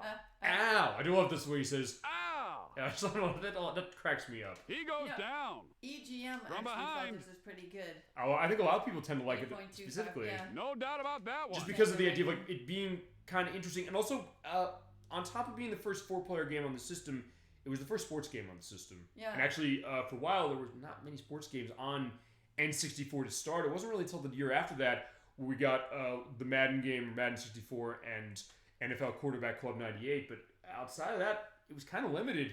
This is actually a pretty good one as far as your first shot of sports on the system. That was And a fine, NBA takedown. Hang Time as well was a little after this. He leveled him.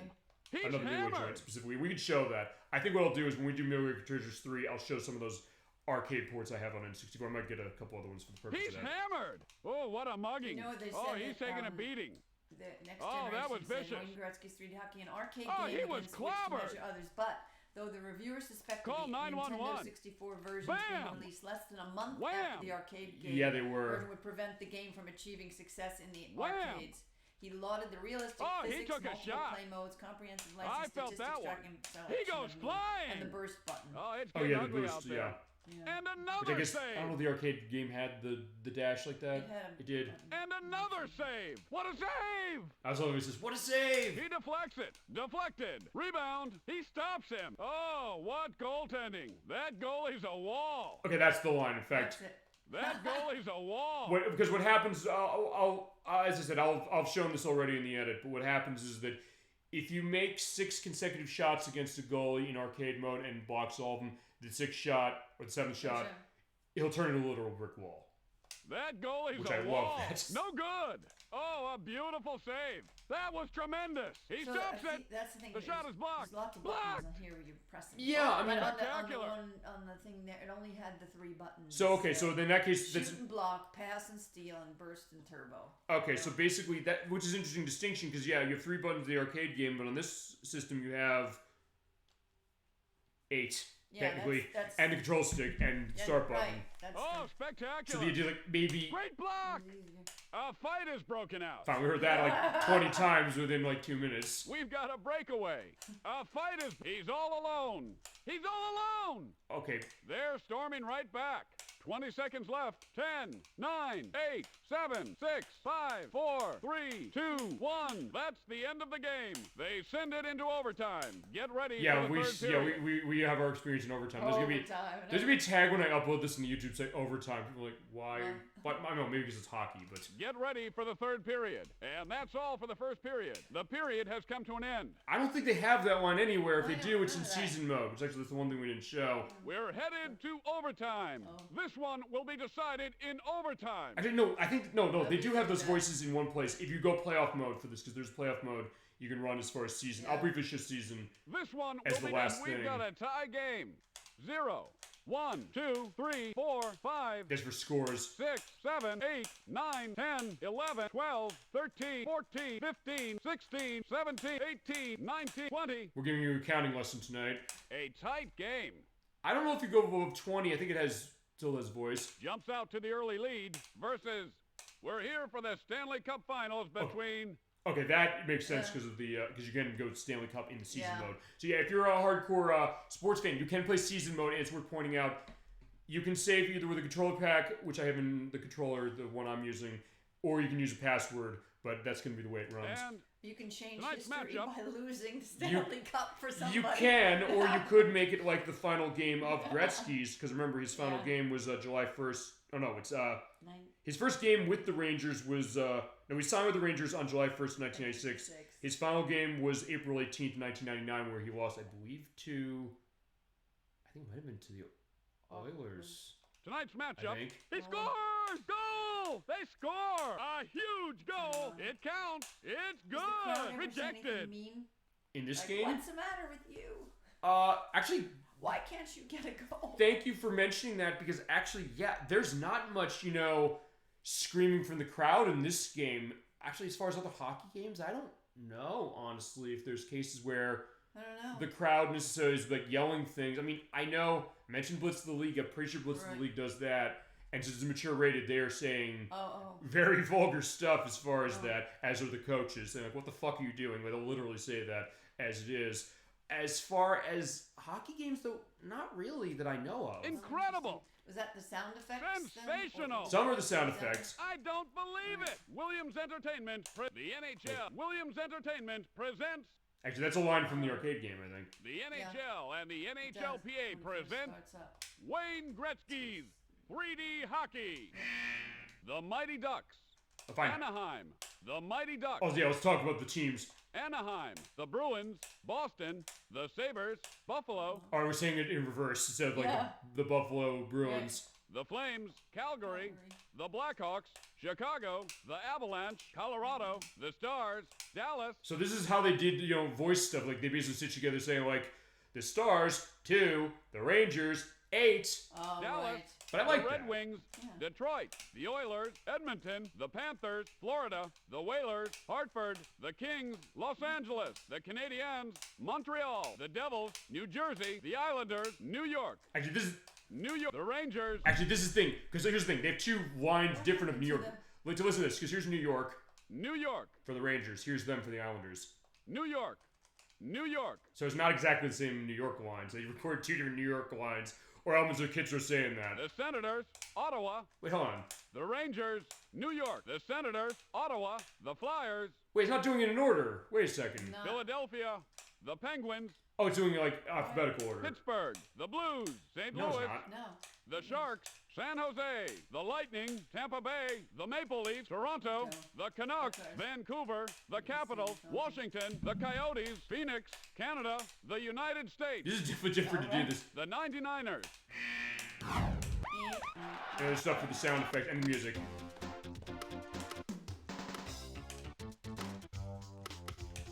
Actually, only go to the stuff during game.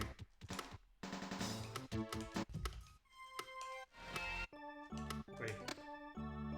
You get the organ stuff as well. Actually, the one thing this game doesn't have as far as hockey that you'd think it would be Zamboni. Right. That's right. You have to play NHL for that one. I do have NHL 94 on the Sega CD. At some point I do want to show that. Yeah, I think so. If you're not hearing this chat, feel free to let me know. But that's also why we just did the audio levels. They do that at all games, don't they? No matter what game it is. Yeah, I guess so. Although, and I, What there's like the can thing. And of course, charge. Fine, every sports thing does that, especially baseball does that all the time. There you go. Yeah, get ready, team. Dude.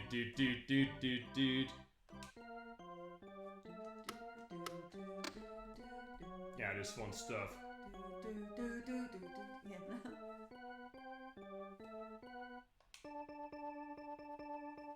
And if they take on the William Tell overture. Ah.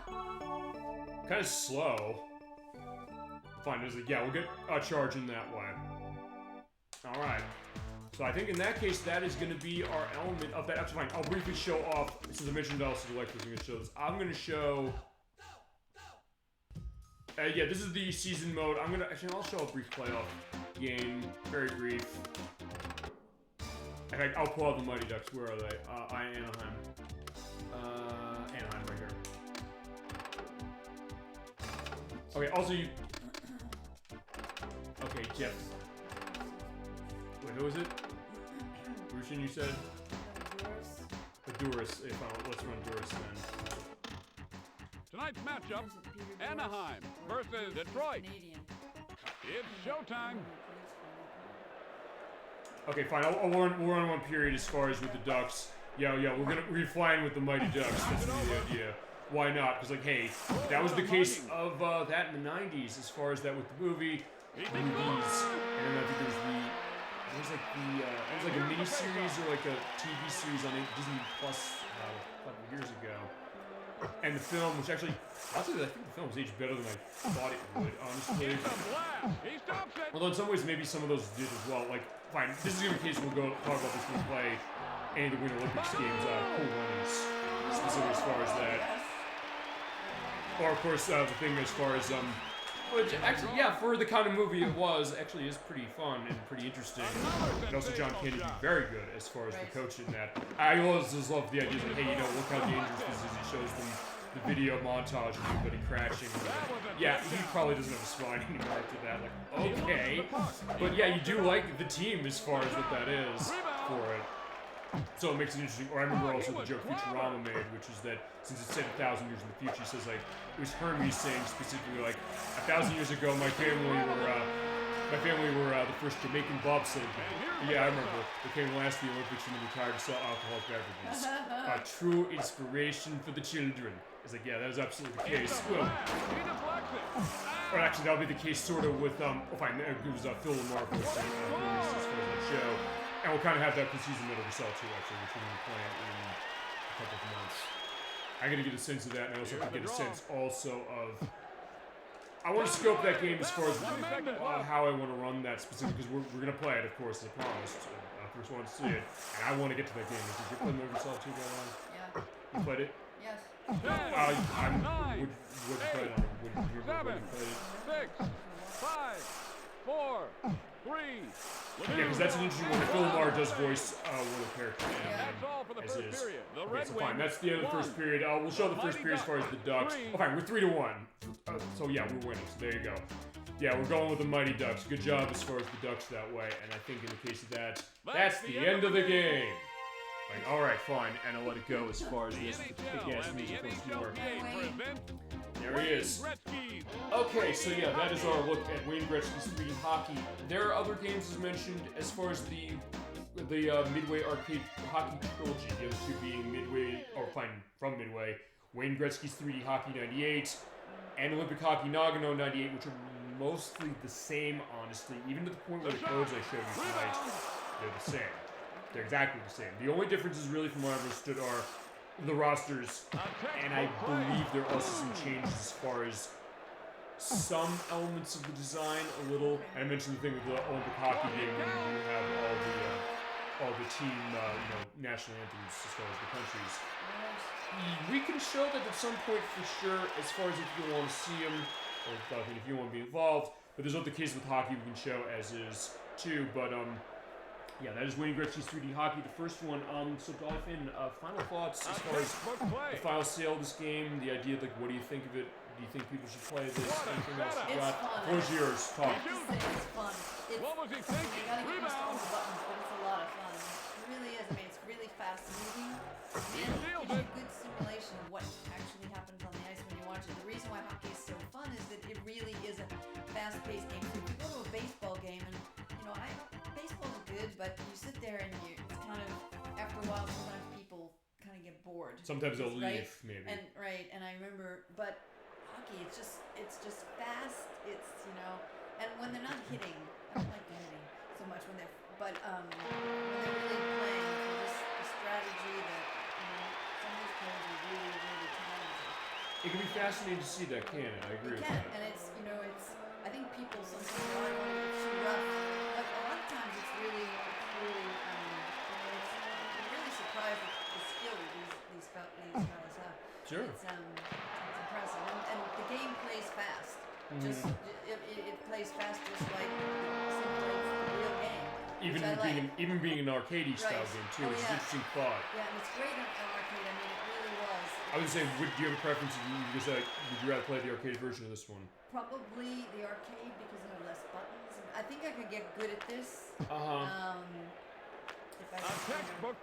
played it a lot, you can. I think it's and actually it's fun. What a setup! Rebound! The goals, it's really fun. Especially with multiple people. Yeah. We're just playing two-player. Yeah, and you're also seeing things you have to get the puck. To keep the puck, to share the puck. I mean, it's really and when you play some of these games, you could really have teamwork here. Yes, we did. We had that. And I mean, that's unusual in some of these kind of.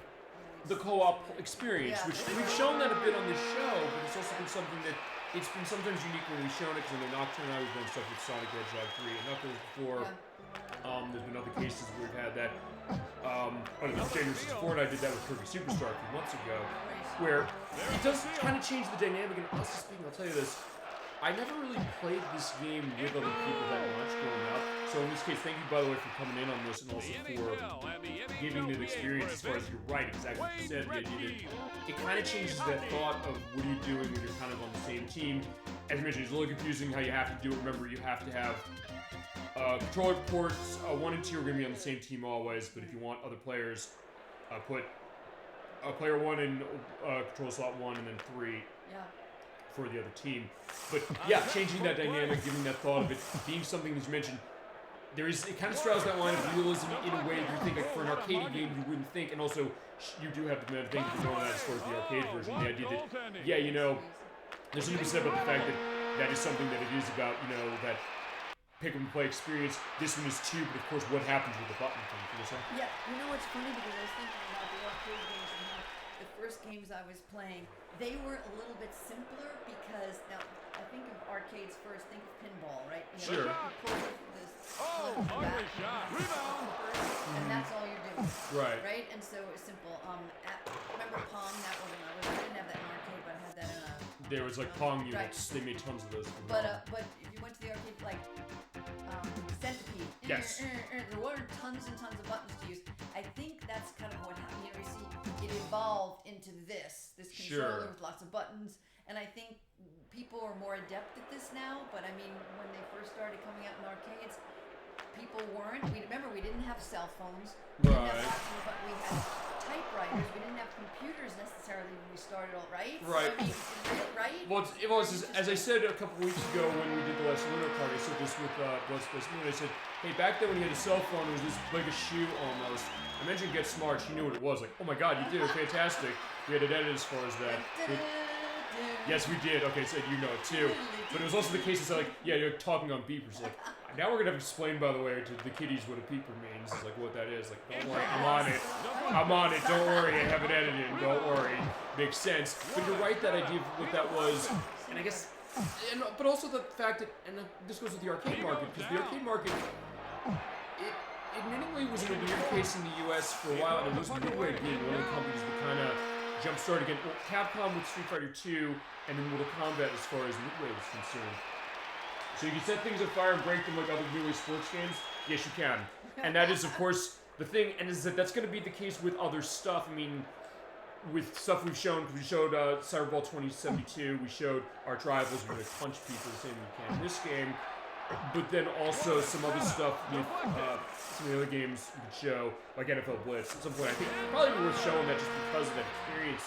But I get what you're saying, that idea, like the idea of going into an arcade, trying to get something easy to play, but sometimes with Midway you'd have more complicated stuff like Mortal Kombat with some of the combos, people trying to figure out how to do the fatalities because they didn't tell you what they were. What year was Mortal that? Kombat? Yeah, in the arcade. The first one was 1992. Okay, so That was like Street Fighter, like a little and now before that. computers, we already had computers by then. So if people can't succeed in one of these arcade games, the early ones, if they couldn't, use the buttons and things, they wouldn't have liked it. So you can see how they got more complicated as time went on because people were more adept at these. I remember that came up with Mortal Kombat. He was like, hey, if it's too complicated, even Street Fighter, we talked Street Fighter on the show, we've shown it on the show before, and Mortal Kombat, the fact that, hey, if you're not getting that feel down, it's good to have that ability to, as you said, play it a lot, master it perhaps, but maybe not. Like that pick up and play thing, it might be potentially alienating, so in a case of something like this, 3 buttons, but you can also do a lot with it, so it's going to keep you engaged. So it is that interesting kind of yin and yang, and then I guess with arcades, the idea that also the thought of getting those experiences you couldn't have at home, maybe stuff like gun games and later cases of other stuff where you'd have like virtual reality stuff, like big massive cabinets of things like Rapid River from Namco, where you're basically sitting in a raft and rowing. So like, okay, they couldn't do that specifically. I see Campbell's advertising. Yes, you do. In fact, I will briefly show one other thing since we're coming to the end of this. If you go to the options menu and you hit the Z button, you get the advertisement for everything. So yeah, this play was brought to you by Campbell's Soup. It is good. It is also brought to you by Upper Deck, which has a lot of elements for sports that way. So yeah, we're getting our elements of that. Beckett's Hockey Monthly. So yeah, the Beckett guides as far as stuff for sports. You also have, I'll show this, T-Mek, which is an Atari Games arcade game that was ported to 32X. This is the only Nintendo 64 game with a 32X game advertised in it, inadvertently. CCM, which is a company for stuff for hockey uniforms and helmets. And then another Campbell's element, Chunky Soup. So there you go. I was like, we're not telling you to go out to the store and buy this stuff now specifically, but hey, the game's there, of course, Coca-Cola. So there you go. So yeah, these are all the companies this is brought to. So you're right, you get that element of it, and the later games would also have some of the stuff like that, and other stuff like Williams Entertainment. There's advertising for San Francisco Rush in the 98 game of this. And Nintendo, of course. So yeah, Nintendo. So like, there you go, because they were involved, their first sports game, their first 4-player game on the Nintendo 64 in 1960. Oh yeah, right, from Tetris Attack, which yeah, that's a great case of that. But yeah, and Easton as well, and back to Campbell. So there you go, there is your advertising elements for that. Yeah, I don't know if you had anything else about thing you want to go into on your yeah, and it's dirt cheap, it's like $10. Even if you don't like hockey, it might be worth it. If you like NFL Blitz, if you like other newer sports games, This might be up your alley just for that very reason, and for the cost element, I'm not going to lose too much. As far as my final thoughts, I do think this is a very fun game. I'm glad you provided the perspective of the arcade game, because I never played it unlike her. But I played this version. It is something that is a lot of fun. It's very funny. It has that element to it. For sure, if you like hockey, even though it's not super realistic, you can kind of make it realistic with some of the options. But it still is a lot of fun and interesting. Coca-Cola is not as much a fan as I used to be. No, I get that idea, specifically for that, but that's there. So it's like, the idea, like, where... I'm trying to remember, like, what's the game with, like, the Pepsi... Oh, there's Pepsi Man on the PlayStation, which is based on the mascot of Pepsi from Japan. Pepsi Man! And it's very weird, that game. You're basically running company. I'm more of a Mountain Dew guy, which is a Pepsi concept as well. So that idea. Mountain Dew is good. Or as opposed to when it was actually spelled out Mountain instead of MTN, so finally abbreviated Mountain Dew, so that's that idea for it. But yeah, sometimes you do it with the sports games. But yeah, I think this is a fun game. It is definitely an interesting one. As the first 4-player game on Nintendo 64 and the first sports game is a fun one. It has a pick-up-and-play quality that's good for that, but also fun, especially playing with multiple people, whether it's just the two of us or more people than that. That would be fun with more people too. Yeah, absolutely. And that's that idea. So yeah, that is our element for this. And next time we come back to, I guess we'll take a look at 98, the Wayne Gretzky 3D Hockey 98 game, which is on Nintendo 64 and it's on PlayStation as well. And then also the Olympic Hockey Nagano 98 game. And I also mentioned earlier in the show, I'll reiterate it again. We did Midway for Treasures 3. We're running on the GameCube, but since there's only 8 games in it, we'll show off what's in that. I will have other arcade ports from Nintendo 64 to show off as a little bit of an extra. So the Cruis'n games, I'll try and get a copy of California Speed. I think I've got anything else. I have Offer Challenge as far as stuff they didn't put in there because they probably couldn't have because of licensing or other stuff. Or as I mentioned with Offer Challenge at one point, you go to the old South, there's Confederate flags all over the place. I don't know if they necessarily could have gotten away with releasing it that way in 2005 as far as it.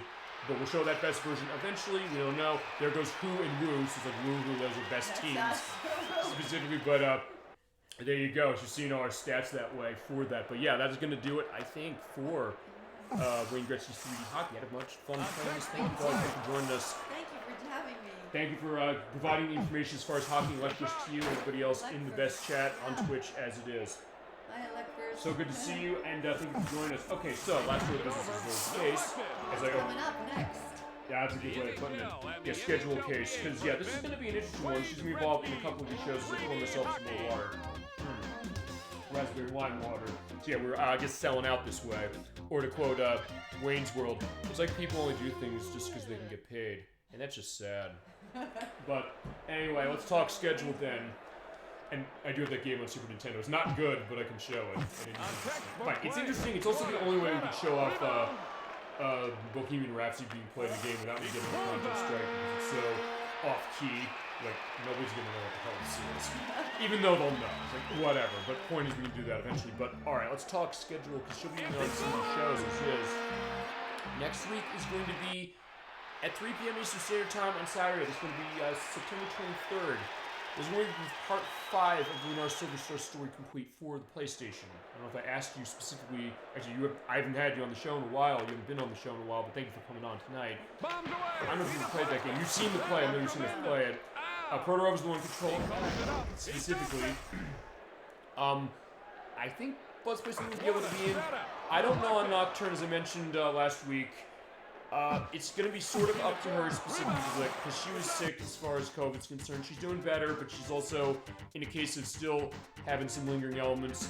I said I'm going to institute, you take a couple of negative tests, because I've got more people than just myself on show for that one. Yeah. If she's positive on any of them, she will not be on next week. If she doesn't respond to me as far as the 3 consecutive days I said, she will not be on next week. I'm not going to be giving a guarantee yet for the purpose of saying that she's going to be on the show and not next week, because honestly, with the length of this show, it's going to be short enough.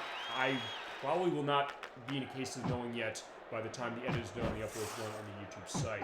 So you'll have to tune in next week to see if she's going to be on it, but the point is we are doing the game next week. It'll at the very least be Protorova and myself. More likely Blood Space than the Nocturne, we'll see. We'll figure because we're going to have our full our posse as is. We've had a great time running that game, and Proto's been doing a great job running as it's been. The week after that, Electverse, we have our viewer requests for this month. I know you wanted this. We practice game for every year. Contra Hardcore for the Sega Genesis.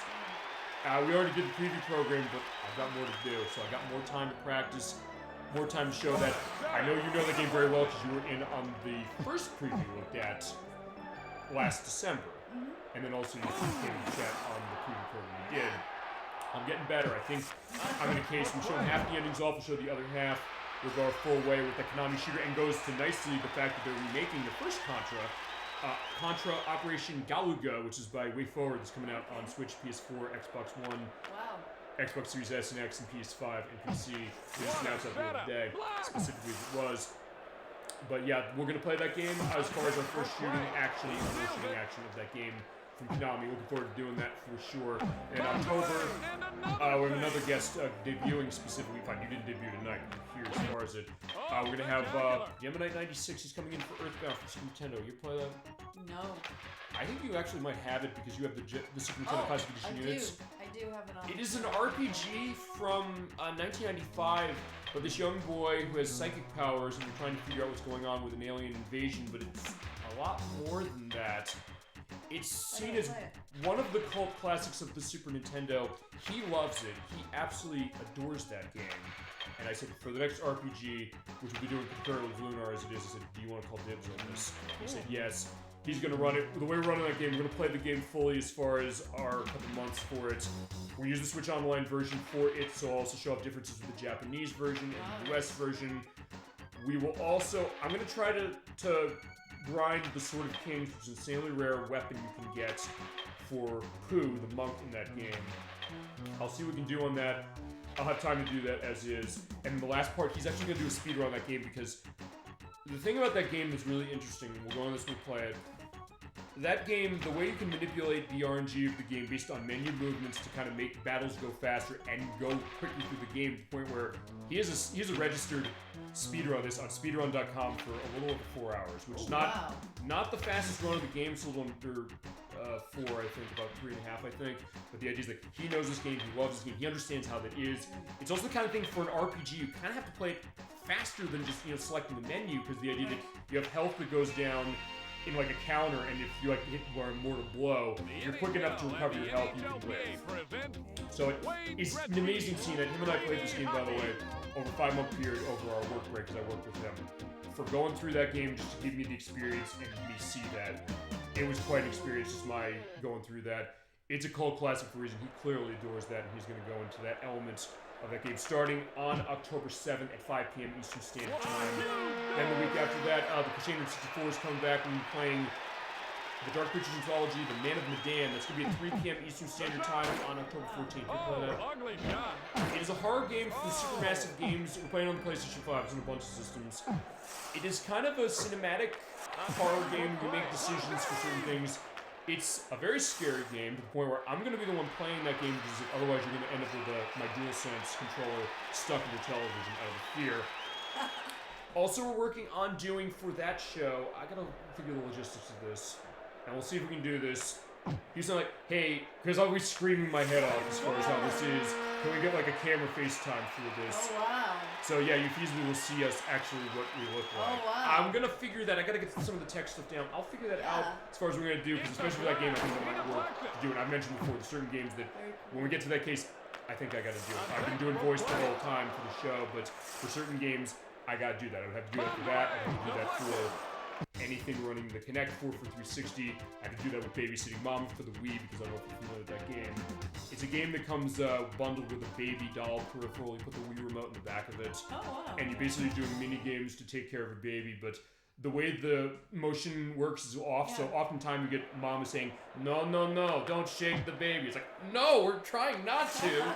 But sometimes even though you're going slow, the game's like, no, you gotta be careful. It's like, which is fair, I guess, as far as we do like child raising. Yes. But that being said, it was an interesting one, so when we do that, I'm gonna have to be on camera for that one specifically. Super.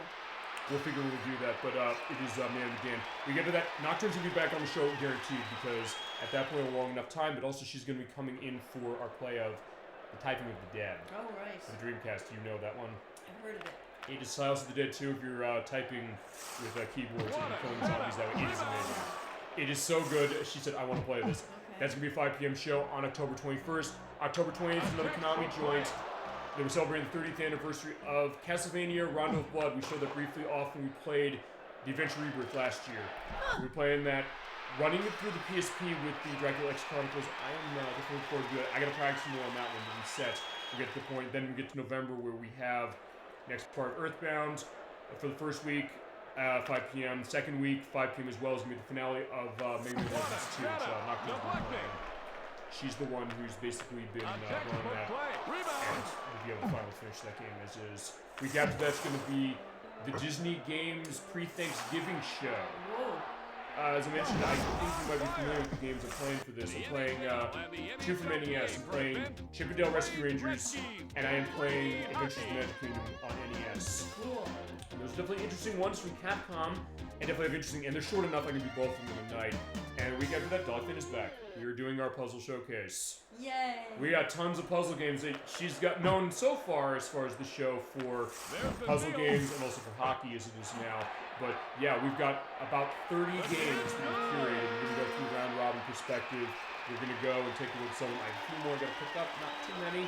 But it's been interesting kind of getting some stuff that she's seen some of the stuff we're doing. She's played some of the stuff we've got. One of the games we're showing we're doing a full play of in December, specifically, which is going to be on December 23rd and 30th. We'll be playing for those shows. Well, It's one of the puzzle games we're playing. Strange Horticulture? Yeah, we are.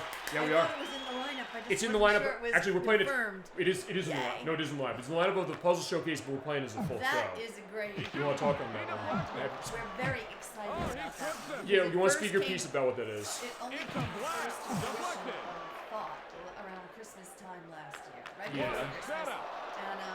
And it just, I read a review of it, and they said it was one of the, it was encouraged as a gift for Christmas that you should buy someone who likes video games. But you also played it yourself. And then I said, but I didn't buy it before. I didn't play it before I bought it. Mm-hmm. So then I played it then, and I really liked it. It Mm-hmm. was really good. I mean, it's slow, right? It's Deliberate, It's I think, deliberate, maybe. right? That's a better word for it. And I think it's just. It's not a game that lots of people know about because I've mentioned it to lots of people and they don't know about it. And so I think it's really going to be a fun game to show off here. That is our thing. I mean, Electros knows that well. Everybody's coming to chat as well. You, I know this well. It's like, Yeah. we always want to show games that you love that maybe other people don't. Remember, maybe the thought that would you necessarily see stream on a game, some of the games that was like, well, there's no limits. We'll always show whatever you want to see. Even like, because sometimes like, can you make in this case, like 3-hour, 15-minute shot of Wayne Gretzky's 3D. Yes, we can. We can do it. We can make it different as far as that. Get chat's involvement. We have other things, and anything, of course, you all want to see as is. Like, first, I know you know that very well, Doc, and you know that well too. And I'm looking forward to doing that because it said we're going to show Strange Horticulture as part of the puzzle showcase, a little bit of preview, and then since it's only 2 parts, we're going to show it on December 23rd and December 30th. As far as the rest of December, that's a little up in the air only because. We're going to have the next part of Earthbound, that I know. We got to figure out when we're doing the part of Lunar, because we're actually taking a break from Lunar after next week for a couple of months. But that's either going to be December 9th or December 16th. The other week is going to be... I'm going to have to talk with Ed Wack and Nikki because, as I mentioned last week, we were not able to do our plays of Pajama Sam, No Need to Hide When It's Dark Outside, or Puck Buckers the Moon last week. They had a last minute case they had to reschedule for. We're going to see if we can't do it in December. If we can, we'll do it then. If not, we'll do another game that Oleg first asked for, and one I know that I had a little bit of an epiphany yesterday. I was doing some of my tests on Tetrasphere for Nintendo 64. I think maybe I'm understanding that game better. I just want to play it a little more as far as months to make sure I'm showing it the best element, because when it comes to viewer requests, when I have to be the one controlling it specifically, I will absolutely be playing the game a little differently to make sure that I prepare for it for sure. Okay, same with Strange Horticulture, but of course in that case you can also run it as well, or you can alternate run how you want to go as far as who's playing it. Or fine, since this is a point-and-click adventure game, it's something that, hey, it makes sense to kind of, as you mentioned with this game, kind of strategize as far as a group of people. Yeah. I think that's fair case, maybe. Strange Horticulture is an occult puzzle game. It's It's not easy, and you're the proprietor of a plant shop. Yeah. But it's fun. It makes you think, that's for sure. Yeah, and we'll also have a couple other stuff going back to the puzzle showcase that I know Chaz asked for, other people and guests have asked for as well. I'm interested in stuff for that, and then straight culture as far as it to end off the year, and then just quickly going into what next year's looking like right now. January 6th, we have our return to Sonic Heroes. I played it already, but I'm playing it again because I want to show the super hard mode off, and January 7th is actually the game's 20th anniversary, so we're celebrating that. So I'll show that, I'll show the super hard mode, we'll have that element of it to start the new year off right. Then we'll have our next parts of Earthbound. We'll have to have another part of Lunar, I think, the way that we're running with that. We'll play that till it's finished. I think we can start Metal Gear Solid 2 Sons of Liberty that month, I think. If not, we'll start February, I'll figure. And if I have to switch as far as Ed Wack and Nikki's show from December, instead of we're doing that December, I'll push Tetris Sphere to February, and that'll be a locked date, and we'll not move that. And some other stuff I know we'll figure. We'll have our long-form games with the specifically will be Lunar as long as that needs to go. Metal Gear Solid 2 as long as that's going to go, as long as about 6 parts, I think. Earthbound will be done in March specifically. And in March I know Nocturne's coming in for Snowboard Kids 2 on the It is a sort of sports game, but it's actually more of an arcadey thing. It's kind of like Mario Kart was on a snowboard. It's by Atlas.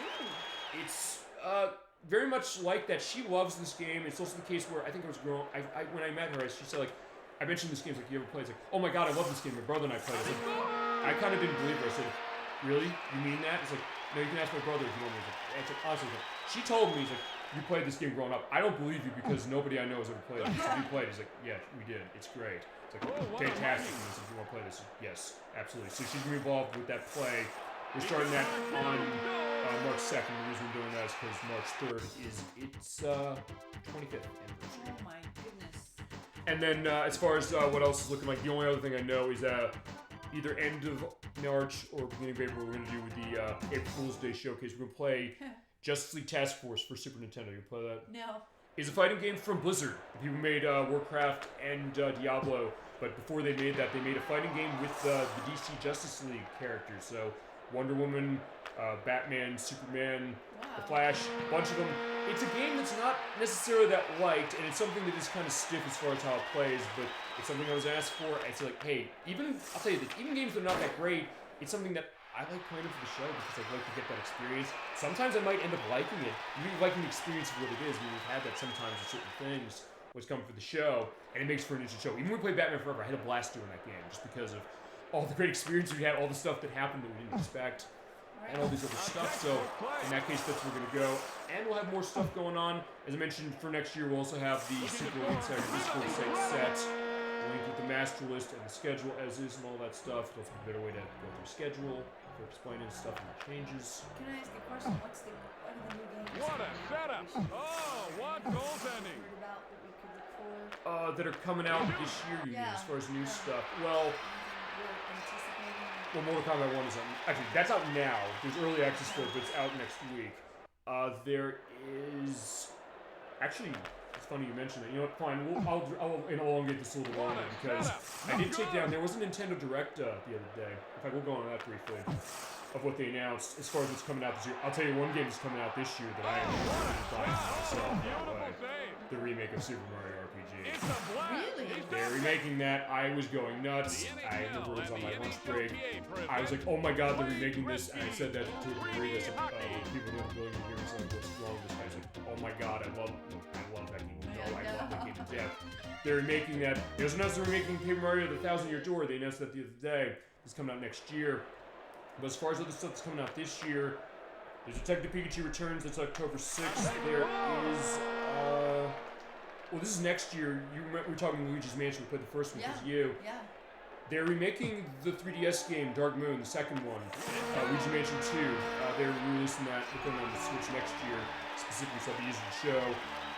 There's WarioWare Move It, which is the next WarioWare game that's coming out.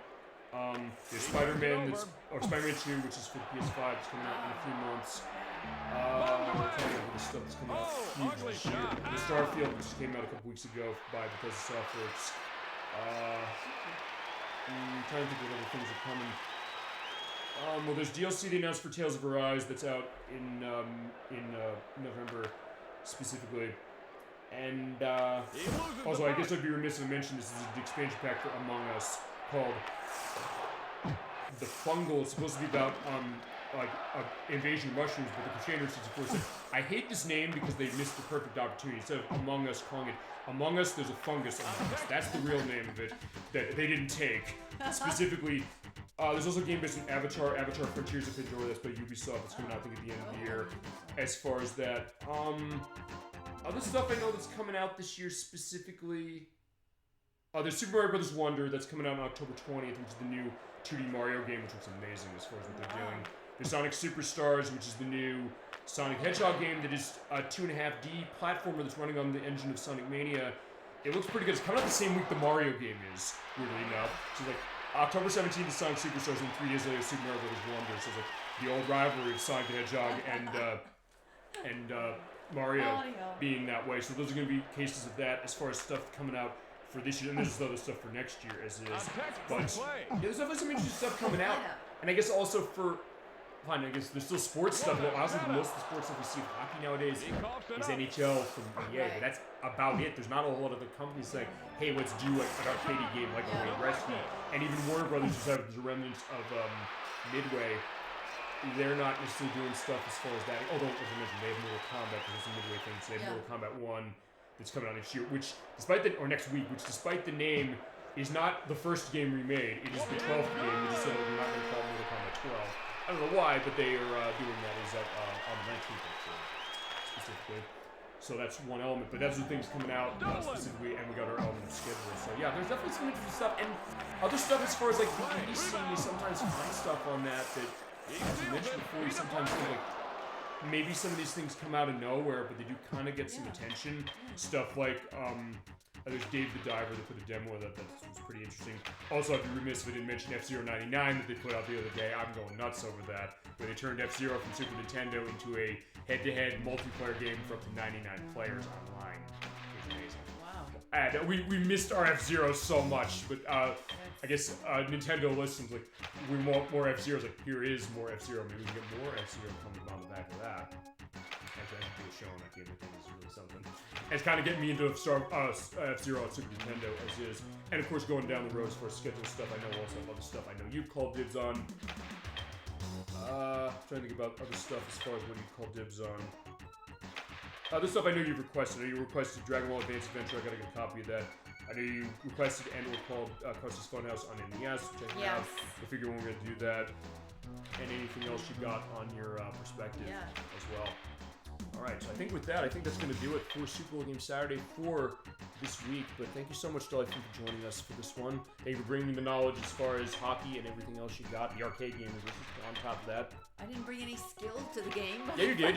You were decking people very effectively, and of course, getting into fights. Like, I don't want to fight, but yeah, that's the element of misdirection. It's like, I don't want to fight. If I have to get into a fight, I know what I'm doing. It's like, yeah, that's the idea. It's like, you keep them, guessing that way. So you did do skill that way. We did well as far as it, and thank you so much for that, for sure. Thank you for having me. Of course, seems like we'll see you again for sure soon. As far as I'm always welcome in chat as is, but also of course we'll see you again on Thanksgiving weekend, 2 days after, for the Puzzle Showcase. Cannot wait to do that. But anyway, with that, thank you so much, Selectors, for joining us. Thanks to everybody in chat, everybody out there watching Super Bowl Game Saturday. Have a great rest of your night, a great rest of your weekend, a great week coming forward. I'll see you next week with Protorova at least. Maybe Blood Spice Moon, maybe Nocturne. So stay tuned for that. Part 5, Lunar Silver Star Story complete for PlayStation. Until then, keep being awesome, keep cool, as far as how it is here. Have a great night. Bye, everyone. And take care, everybody.